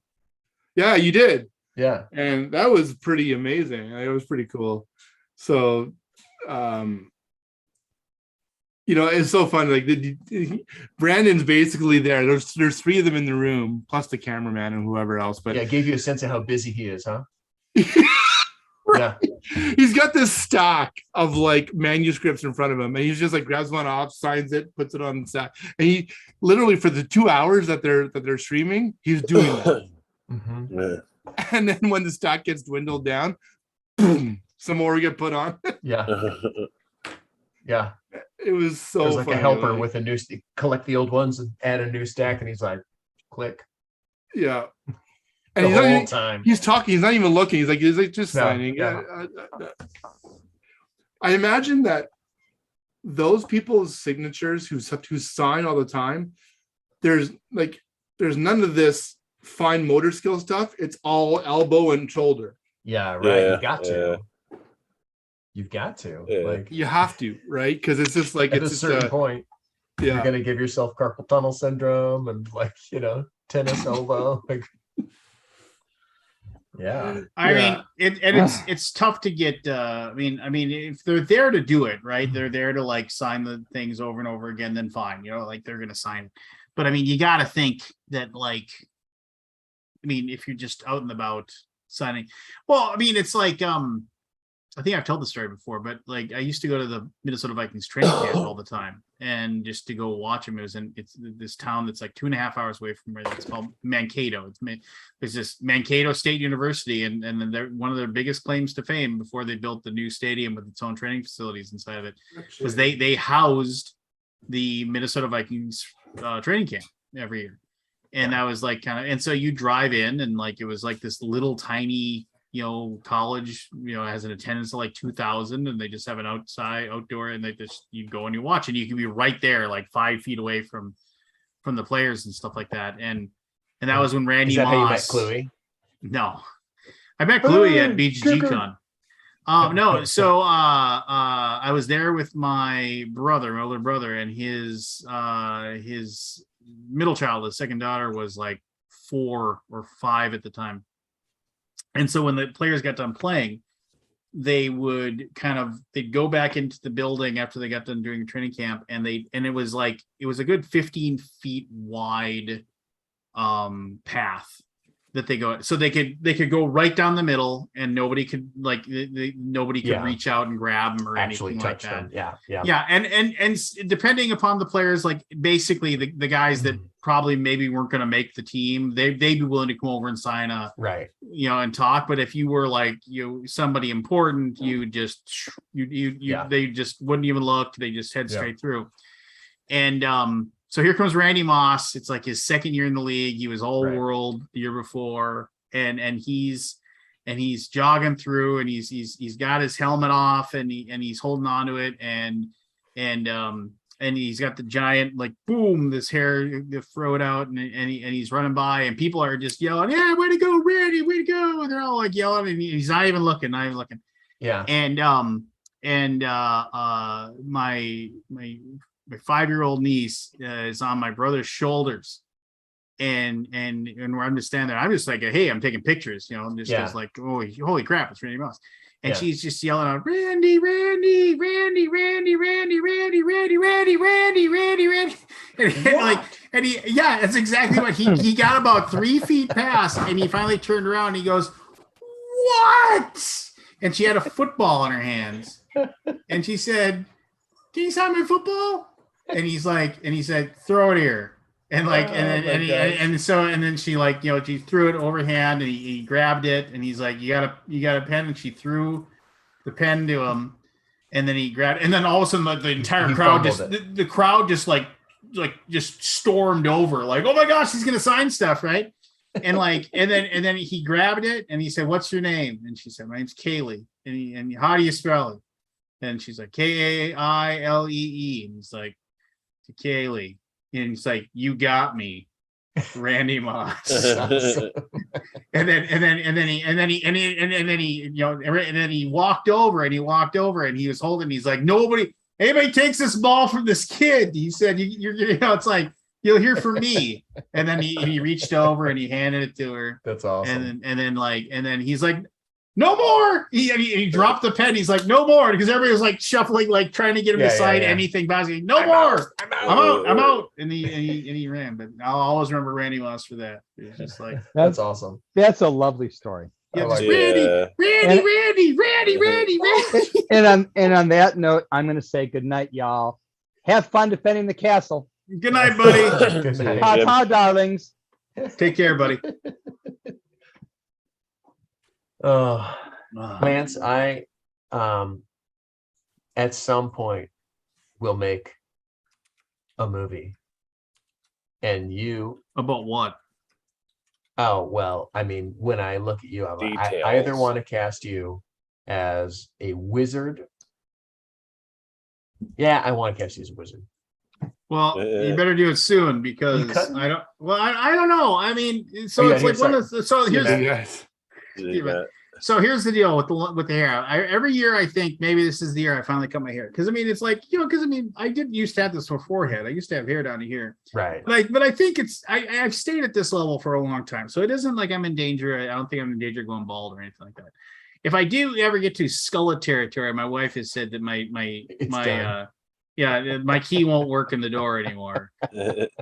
So that's not an option. But the big thing is, I do stop and I'm like, like I do have the whole like wizard thing going on. It's good, man. That's great. No, I do. But I love it. the thing is that I mean she won't watch this, but so my Or mother at the very is least, you're a member of ZZ Top. One of the two. my mother is 76, and I still Yeah. remember the day that like I was like 16. I started growing my hair out, and then she, so like it didn't really grow. I mean, I had like the kind of like the wings and like I just started letting my hair grow out a little bit, and I kept a lot of it kind of trimmed up. I had a bad mullet, just like how everybody did back in the 80s. Yeah. But so the hair kind of got long. And then it was like when I was about midway through my senior year in high school, and I was like, screw this. I'm just letting my hair grow. Because I was sick of going and getting haircuts, and I was sick of going through the process and everything like that. I was like, I'm just gonna let it grow. I'm gonna see what happens and see what I think. And so there was a couple of moments I did shave the sides for the longest time when it got hot during the summer playing basketball. I just basically had the top hair, and then I just shaved all around, and then and then so I could put it in a top knot and play basketball. Oh yeah. And then honestly, I had that for like the longest time. I didn't finally because it was just easy to handle. Yeah, I did one of those in high school. Yeah. Yeah, but I mean, no, I was like 29, 30, and I still was cutting my hair like that just because it was cool. It was not cool, like cool looking. It was just it like the hair was super long, so nobody knew it, and it was just kind of like and I would just it was easy to maintain. Like and then eventually I was like singer Faith No More. Yeah, there you go. Or Jason Newsted of Metallica. Yeah. But eventually I was just one of those things where I was like, you know what, I'm just let it all grow out. And it kind of sucked for a while, like letting the bottom grow out because it wasn't nearly long enough. But I mean, I did cut my hair all off. Like, and my mom told me, she's like, and I still do remember the time too. And I was at my mom's house and I was like, I think I had like a bad goatee. Like the bad little and I was like, I think we're gonna just let my beard grow. And she's like, oh, that would look nice. And then she's like, all said, I was like, you're the one who told me I should do it. And she's like, if I'd known that you were just never going to like trim your beard, I never would have said go ahead, right? Never would have said anything. And but no, so it's one of those things where and then my mother always said, will you just cut your hair? It's like it's like I just remember and she'd always ask me and and I never did. And then I remember I cut my hair because some girl I was dating at the time thought I'd look better with short hair, and because you're being dumb, you cut your hair. And then and then like when that didn't work out, I just let it grow back out. But I do remember the day I cut all the hair and I took all the hair up and I put it in a bag. And that morning I drove to my mom's house and I was just like, and I, like 9, 10 o'clock in the morning. And I've been out of the house for 5, 6 years. Yeah. And I remember I knocked on the door and she's like, what are you doing here? And I had a hoodie on and everything like that. And I pulled my hood off and she's like, oh my gosh, I can see you. And she was like so happy I cut my hair. She said, oh my gosh, I don't have any money on me. Yeah. No, I let my hair grow out again. And so I've told myself at some point I've got to shave the beard and I've got to cut my hair short again. And go visit your Because mom. my mom has yeah, said, she's like, you were just the most beautiful little baby. And like, I love your baby face. Yeah, exactly. So I Yeah, mean, yeah. and hair grows back, right? You know, Yeah, so. yeah. So if you decide to do a movie, you know, you gotta like, I mean, we'll have to time it well. What's your Yeah, movie yeah. about? Oh, who knows, man? I haven't made it yet. You haven't made it yet. Well, I mean, that's Just good. looking at you makes me want to write that movie. There you go. Just a cranky Just- old wizard. To have you, Yeah. yeah. And we would, wherever we go, you would definitely have an opinion about everything that happened. Something. Well, there you go. And, You know, and you'd just have a like, story about it. And he's It'd be chasing great. Bigfoot. Well, I mean, I'm not chasing. I hope in the movie I'd find him. I mean, that would be kind Right, of depressing exactly. if I was still chasing Oh, it Bigfoot. can't open up when you find a Bigfoot. The plot's good. You never Um, did find Bigfoot. He never did find Bigfoot. Some say he's still up in those hills. But he found something much more important during that journey. Friendship. There's a meme. There's a D&D meme for that where it was just like it's just like it's something where it's like finally like the guy opens the door to like final room of the dungeon. He's like, Yeah, finally, there it is. The whatever, like the thing that we've been looking for the entire yeah. sort of something or other. Yeah. And then and then he opens it up and like he sees in the inside, it's like it's just like the hilt, and he's like, what the? And he pulls the scroll out, and it says, the true treasure was the friendships you made during your adventure. And like all the people, the rest of the party are like, oh. And the final scene is they've all been beaten to death with the bottle. Yeah. The friendships you've made along the way. Yes. Which is almost as good as the old one, which was the guy bursts in, behold the scroll of ultimate truth, that he unfurls it and says, paint the miniatures you have before buying more. Lies! That's good. I like it. That's good. I mean, those memes are great. There's one where there's a guy at a fortune teller, like, and he's sitting there and he's like, I see you old, living alone in a house. There's a lot of unpainted miniatures. Holy shit, there's a lot of unpainted miniatures. The guy's eyes are like super wide. It's so true.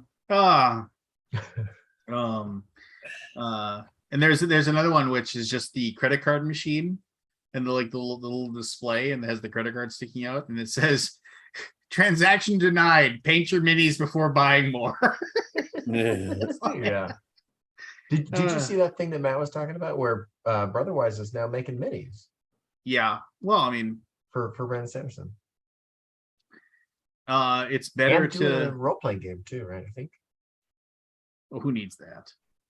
Nobody. Well, okay, Yeah. so Brotherwise, are those the ones that are the Brotherwise ones the ones for the for like the books? The Well, they're mostly. Are you talking about like their games and stuff? I can't remember. They mostly do card games like Boss Monster. I think they did like Call to Adventure, I think, and Something like that. a couple other ones. Yeah, I couldn't tell you. Nah, I talked to them there. I actually had a pitch with them, and they ended up turning down my game, but they were like, No way. they were super nice and really enjoyable to interact with. So I like those guys. They let them down gentle, is what he's saying. Yeah, I got it. They let I me got down it. nice. They let me down nice. We don't Yeah, want to if I puked into a fountain pen and mailed it to the monkey house, I would have gotten better results. That's what they were taking, but No, they were really nice. I really had a good interaction with them. It was unfortunate that things turned out the way they did, but No, I'm actually really excited about like that whole situation with Brandon Sanderson, because like that could bring I don't know, just well, more I was eyes like, on I mean, the and hobby, you know? I'm not here trying to poop on anybody's parade, but I was No, looking at well, those you will. minis and I was just kind of like, these kind of look not awesome. I mean, I was just Oh, kind of really? like, I didn't don't know. I didn't actually look at them. I mean, I don't know. Maybe I don't know any better. Some I of the don't know. sculpts, I was looking at some of the sculpts that they were showing, and they looked really cool. I don't know. I thought, what do I know? What do I know? They look cool to You me. know nothing. Apparently, you know nothing. See? You know nothing, There Jon is Snow. sweet. And then you die and come back and kill somebody. Winter is coming. Winter came. Back Yeah. when that was the when everybody was all about the Game of Thrones, and Yeah. talking about the Game of Jon Thrones Snow. and all that stuff, right? One of my I had a shirt that was exactly like the North Face logo, Yeah. but it said "The North Remembers." It's like, just like I like I was like, yeah, I like the that shirt. North remembers. The North remembers that. That's the stuff that I get annoyed by. That like just there. It isn't in the things like Wyman Manderley's whole big long thing about the North remembers in the books. If you read it, he talks I have about. not. Oh, so like basically, it's like so House So Manderley. I just got to enjoy it for what it was. Yeah, no, yeah, exactly. Lucky you. Like House Manderley is like is like this, basically this very loyal house to House Stark, right? Yeah. And it's just kind of like, and they have this whole thing where they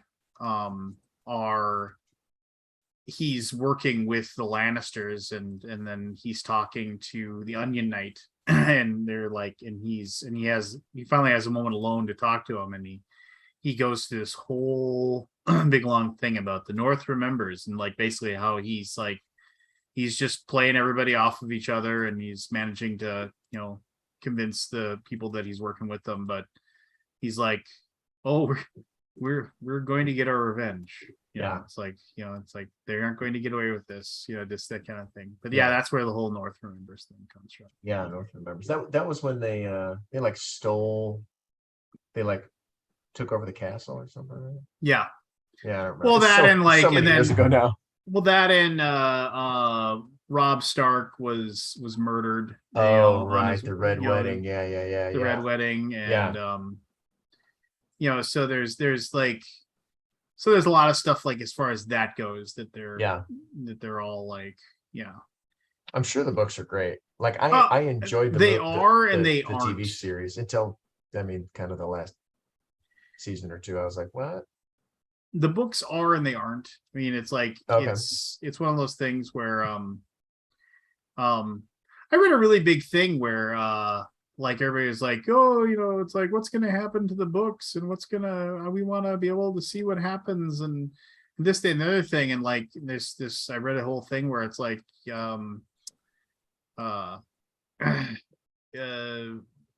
George R. R. Martin doesn't owe anybody a book. He doesn't owe you a That's book. true. He That's doesn't. true. He doesn't. And it's just like if he writes them and you get them before he dies, then great. Right. If not, Yeah. well, he doesn't owe it to you anyway. So Right. Yeah. shut your mouth and go read one of the other millions of books that are coming out. And Right. it's just kind of like, Brandon Sanderson. I've tried to read. I'll say this: the Steelheart books are really good. Those Are they? Brandon I haven't- Sanderson yeah. books. Those are good. Nice. I don't know if you've read those or not. I have not. Yeah. I mean, it's just though. I mean, obviously they're written for kids, and I tried to get my daughter. I heard they were good, and I tried to get my daughter into them, and she didn't really like them. So I was like, I'll read one Yeah. of these things, and I was like, holy crap, this is good. I was just like, I mean, it was just. I mean, I don't want to give spoilers, but I mean, like Sure. the whole thing is about just like this whole process of like figuring out what their one weakness is. Like the classic Superman is kryptonite, and so on Right. and so forth, right? Yeah. And so, like, and if they can just figure out what the weakness is, The they can. Trask is a wish spell and a Anna. Yeah, Anna. they can kill, and it's just like, and you know, and I everybody, if you don't want to hear it, I won't. But I mean, like the Superman.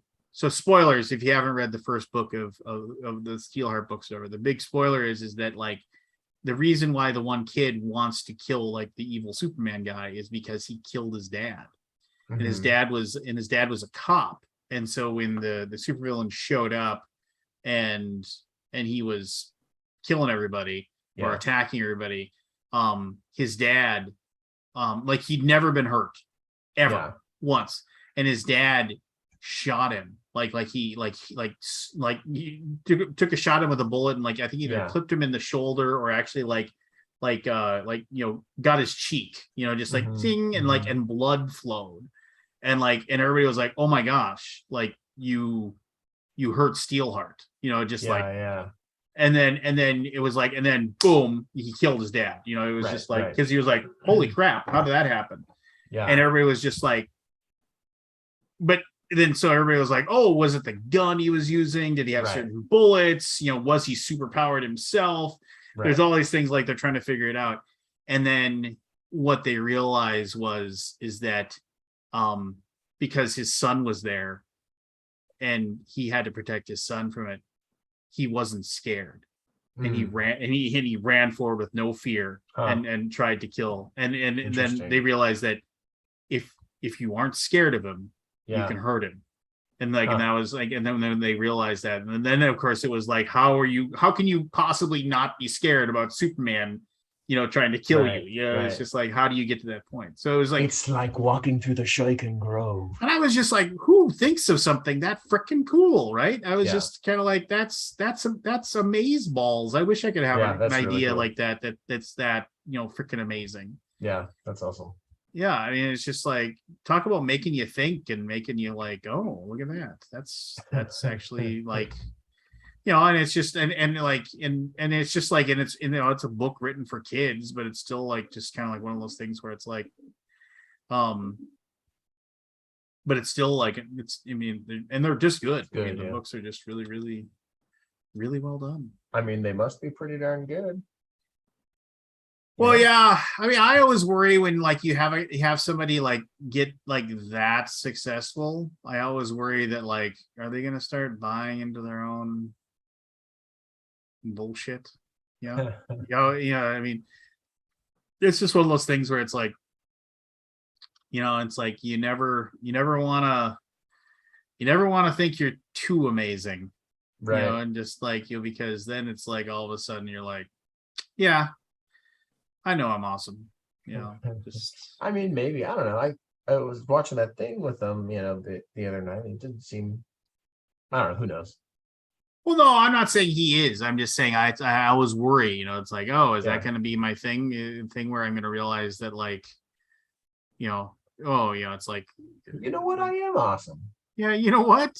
I can just write freaking bullshit on a thing and people should buy it. Yeah. These idiots will buy whatever I write. Whatever. No matter what I poop out, it's gonna sell 1,000 copies. What does it matter if it's good or not? I would take it. Look at Stephen King. He wrote good books. He did, but there were some of them. I mean, that's the thing is, in any body of like work of somebody that like puts out that much content, like, oh yeah, if you're that prolific, some of it's some of it's got to be bad. But he what did I or just at least not as good? What did I just? They were bad. What I've always despised about anything that I've ever read by Stephen King is that, like, in my opinion, his short stories or novellas are almost always better than his novels. Interesting. Yeah. And it's just like, it has been my experience that like the best stuff he writes are like I said, that the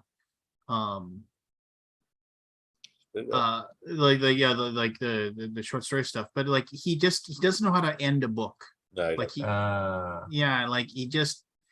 it's like he can't it's like he just can't get to the end, right? Yeah, Right. it's just like you just can't seem to. I mean, which who am I? The guy's Right. sold Who a are you? gajillion books, Right. Yeah. So I You mean, just some chump who bought them. I'm just some chump. Yeah. But like, I know the big thing is, is early stuff, because that was the good stuff, just like I tend to disagree with that. Was it? I mean, that's like the standard thing, right? Oh. Yeah. It's like, I mean, like if you go, in my opinion, you go to like his early, so I'm looking for here. Like if you go to like, it seems like there'd be one of these, because it's like you get better at writing the more you do it, but you run out of ideas that you've been wanting to write for a long time. I don't know. so In my opinion, it was like in my opinion, it was like one of those things where like his early stuff is just kind of more raw and just like, yeah. and is more, it isn't refined. So it's just kind of like, to use a ridiculous parlance, like a lot of people like the professional wrestler Goldberg, they say like his early matches when he was just young and strong and huge and didn't have any clue what he was doing, so he just went into the ring and just blasted people. They were basically like, just go in there and kill that guy and do it in 2 minutes or less, because you do not have the stamina to have a 12-minute match. Right. So everybody's like, everybody always talks about they love watching those matches, just because he goes in there, he has no idea what he's doing, he can barely contain himself, and then so it's kind of like, I liked Goldberg. Yeah. Dun, dun, dun, dun, dun, dun. I've been watching a lot of old WCW on It's been Peacock. way too long. Yeah, no, I like watching that old stuff. But no, so like the big thing there is like you have those situations where like his early stuff just seems kind of like it was just he's willing to take more chances and it wasn't refined. Yeah, it was less. I did really like Mr. Mercedes. I thought that was really good, and then he ruined it by having sequels to Mr. Mercedes. Yeah. And then he brought supernatural stuff into the stuff when like, he did, and that's what sucks. Is that like, so the Mr. Mercedes was like, it was his detective book, but it was like, and it was just like, so aged detective, never caught like the big case, this guy who drove a Mercedes through a crowd of people, killing a bunch of people, and then sent everybody taunting letters and things like that. And then and they made a TV show about it, which was okay, with Brendan Gleeson as the lead role, Hamish from Braveheart, the big giant guy. According to this review, Stephen King always knows how to keep a story going so well and dark. So obviously, all right. Well, I mean, sure. Obviously, no, I never read that one. I don't know. But no, so I mean, like my big thing is that it's like,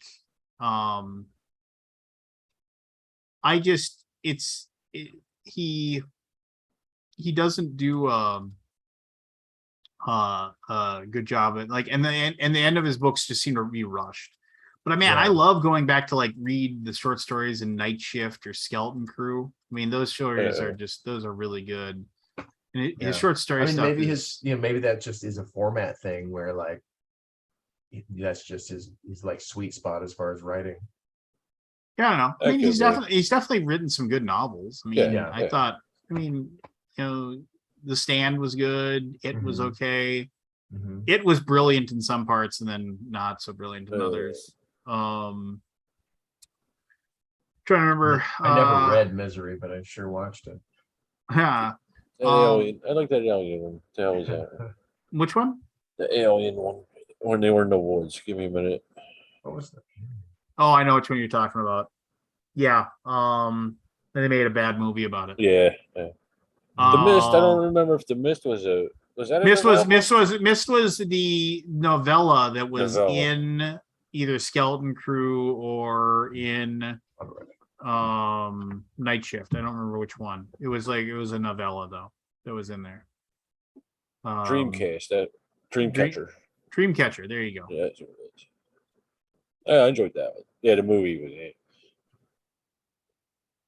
Yeah, Shit. understandable. Yeah, I don't know. I mean, like I said, it's not like I don't think he's bad by any means. I just think that he's got some things that he's good at and some things that he's not so good at. I was a little disappointed with the Dark Tower series ending, but that's just me. I guess. I never got into the Dark Tower stuff, and everybody was just like, everybody seemed to think that was just like the cat's pajamas, and I tried reading some of that stuff, and I was just like, yeah, I'm not buying into this. It's just you took a lot of chances with the later 5, 6, whatever it was, 4, 5, 6 books. The Gunslinger is what actually got me into reading. Here, I thought it would be School. I didn't really read, like, I read what was required, I was more joking, like, yeah, ha ha ha, like you actually learn how to read, kind of thing. Yes, but I read Huckleberry Finn and all that. It just never really, I think The Hobbit was like the first book I ever that turned me off for reading that whole series. finished. The Hobbit. My sister tried to get me in the Lord. She read the Lord of the Rings. I and all loved that, it. but she read them out of order, and then she read the Hobbit, and she said, Yeah. "Well, you got to read them in order." And the Hobbit, I was like, "Nope." I loved it, man. And then I got into Dragonlance stuff. I'm sure I read other stuff too, but that's all I remember. My childhood was crazy. Yeah. No, not really. Uh, I just have a bad memory. when do you get in to the BGG Con? Allow me to check my calendar. That's November. Oh yeah, I'll be there for my birthday. When's your birthday? The 10th of November. That's my mother's birthday. Is that? Oh, that's hilarious. Yeah. Yeah. So I'll be flying in on my birthday in the morning. I show up at noon on Thursday. Are you coming by yourself, or who are you coming with? Just me, and then I'm rooming with Maddie P. Uh, Mr. Paqueta. I'll Menashe. Oh no, there's only 2 of you. Oh, sorry. What's that? What is that from? I forget what movie it was, but the line was, "Hey girl, why don't you go ahead and get 2 of your friends, and we can have a menage, or whatever the French word for 4 is."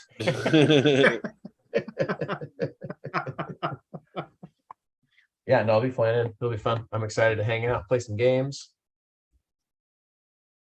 It'll be a good time. Yeah. And try to peddle your wares. And peddle some wares. Peddle your wares. Yeah, do a few demos. It'll be fun. Yeah. Cool. All right. Well, it's getting late. Does anybody have any grievances they want to share before we cut out or anything like that? Do you agree? So. Problem. I don't know. I always put that stuff out of my head. Yeah, I tried it too. I do have I had to renew my weed license. So they did a Telenet thing, which they did last year, because of the pandemic. Blah, blah, blah. Yeah. But they're still charging me the same amount of money as if I went there into the office. Oh, yeah. This pisses me off. The state's like, we just want our $50, but it's the doctor I have to go to. Yeah. It pisses me off. Is that normal for the other, like a regular doctor?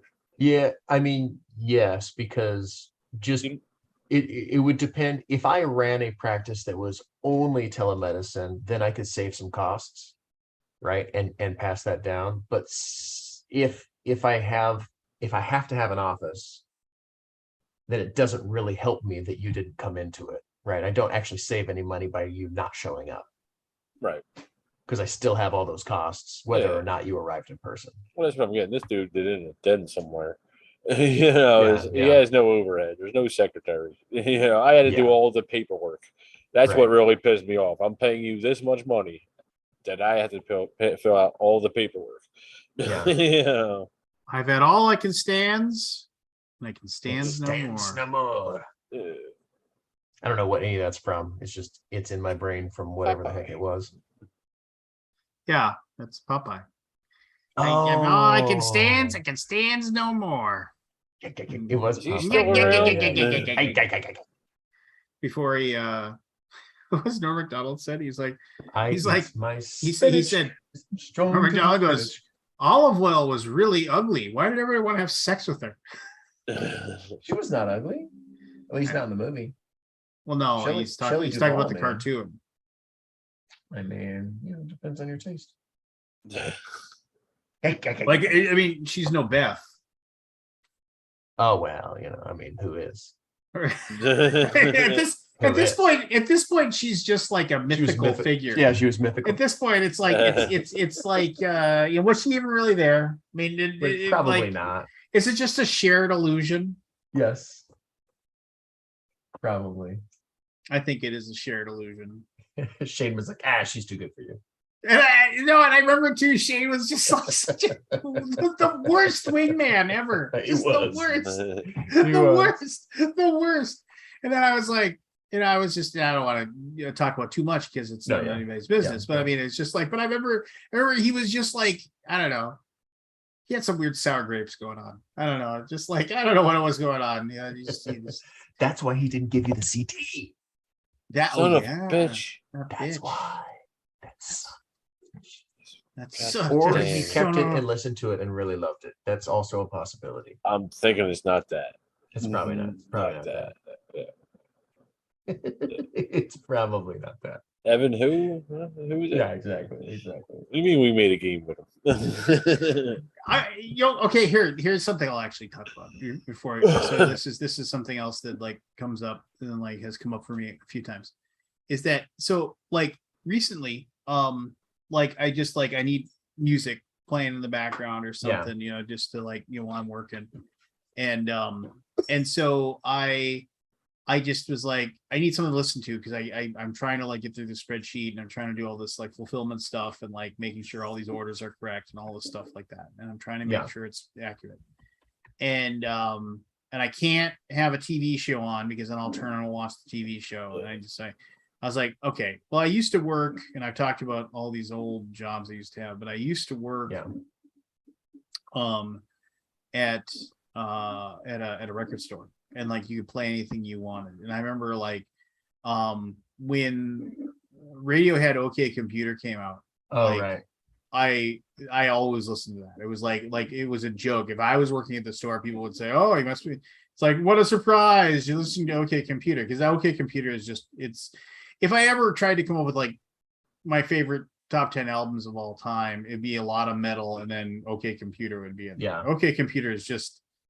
It's like I always felt it like, oh my gosh, yeah, Kid A was okay, and they did some other stuff that was fine, but I mean, to peak so relatively early with just a just perfect album, and so I definitely didn't love all of Radiohead, but they had some Well, I mean, like if you listen to OK Computer and like the whole, and then you read about the thing, like they had this plan that they had ideas of like having a video for every single song on that album. And they had scripted out what each video was going to be, and like in each video, and they were going to release those videos in order, and they were going to tell a story, like the entire thing. And like they and then of course they were able to do it, because people were just like, you're not going to do that, but it was like, they basically, it was like a huge concept album for them, and it definitely like the purpose behind it. And it's just like, and there's I mean, and to be fair, there isn't like a single song on OK Computer that stands out to me as like one of the like best songs ever by Radiohead. I mean, there's a couple of really good songs, like I mean, for Radiohead, like I think Fade In Fade Out off of the Bends is like a fantastic song, one of my absolute favorites of them. I think Fake Plastic Trees is like a really good. Everybody else obviously Creep and stuff like that. People know that, sure. But that's the song that got you into Radiohead in the first place. So everybody, because I still remember the very first time I heard Creep, I was like, holy crap, that's a great song. But anyway, so the whole point of this is that I got to the end and OK Computer had done, and I was listening through it on Amazon Music, and I was just Bluetoothing it on into my stereo. and then what happens is that unlike with YouTube where they'll like, do you want to go to the next thing or whatever, Amazon Music will just start playing songs Right. that are of that genre Similar, and yeah. time to like, and I'm like, it was like for, as I was working on this, like I had all of this stuff kind of like just bombarding me in my cerebral cortex of like all this shit that I listened to constantly driving around my car, delivering pizzas, working at the Dude. record store. Such a good job delivering Oh, pizza. Yeah. And I'm just sitting there and it's like, and like Portishead came on and Flaming Lips came on and Sunny Day Real Estate came on. Like as soon as I heard Sunny Day Real Estate, I was like, holy shit, that's SDRE. I was like, I haven't listened to an SDRE album in years. Yeah. You know, and I was just like, that's intense. And I was just like, yeah, and like Muse came on. Yeah. And it was just like, I was like, it was weird. It was like I got transported back. And then to they being... snuck in an Evanescence. No, there was no Evanescence. It was like, and then, but it was like I got like, I was still sitting in my basement. I still been married for for nearly 12 years. I'm still like 2 kids, the whole 9 yards. I still got but it was like I was like all of a sudden like for the briefest of moments, my mind was tricked into feeling like I was 25 years old again. Music is transportational, man. It was super nice and super crazy and super weird. Yeah, and I was just like, holy cow. And then I mean, and so like I've been kind of like circling back and like listening to like all my old punk stuff that I listened to when I was a kid, and I mean, like I somehow found somewhere online where somebody had REO Speed Dealer, their albums, like which had to change the name to Speed Dealer after an injunction was filed, just like, but somewhere I have a DVD of the original REO Speed Dealer, and you can sell that for $20, to somebody who actually knows what it is. But yeah, I mean, it was it was I really enjoy music. I just it's well, I put a link in the chat so you can it's one from our second album. Oh, all right. I'll pull that up here. Since somebody didn't deliver the package. The lobotomy axe crack. Did I said lobotomy? I thought I said barbarians. Barbarians, but the van, the van. The van says the lobotomobile. Yeah, that's true. Full service, full disposal, licensed, bonded. What is it? Licensed, bonded, unbonded, untraceable. That doesn't make any sense. Because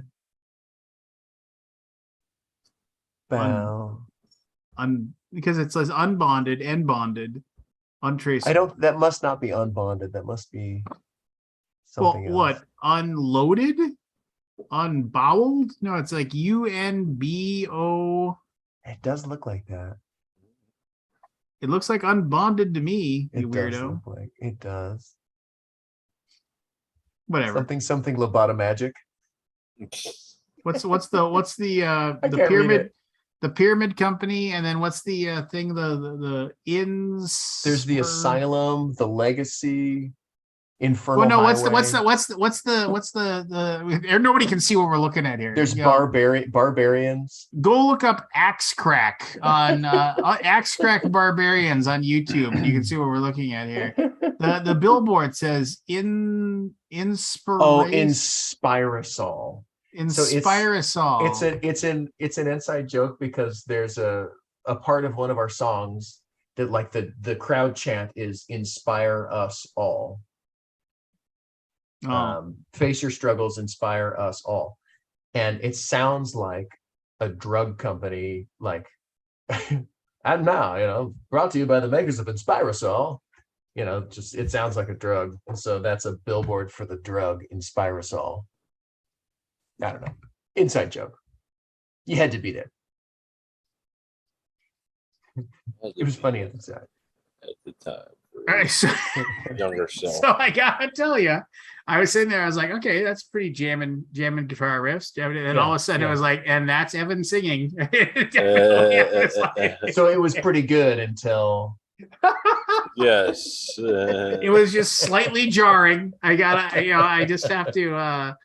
I'll have to go back and like give it my full attention. But it did. It did. That's our wacky time signature song. So enjoy that. All right. Enjoy that. I mean, we can. That's fair enough. We can do that, I suppose. All right. It's late. We should go to bed. We should get our rest. Yeah. COVID's still out there somewhere. Yeah. Even if Biden did say we defeated it, it's over. Pandemic's over, he said. We defeated it. It's over. Yeah. It's over. So Everybody take care of yourselves. Be good. All that jazz. Good night, gentlemen, and everybody in the chat that I never actually see what's being said. I should probably pull that up somehow, but I never actually know what anyone is chatting. Yeah. All right. Let's See you just in a talk week about or it. so. All right.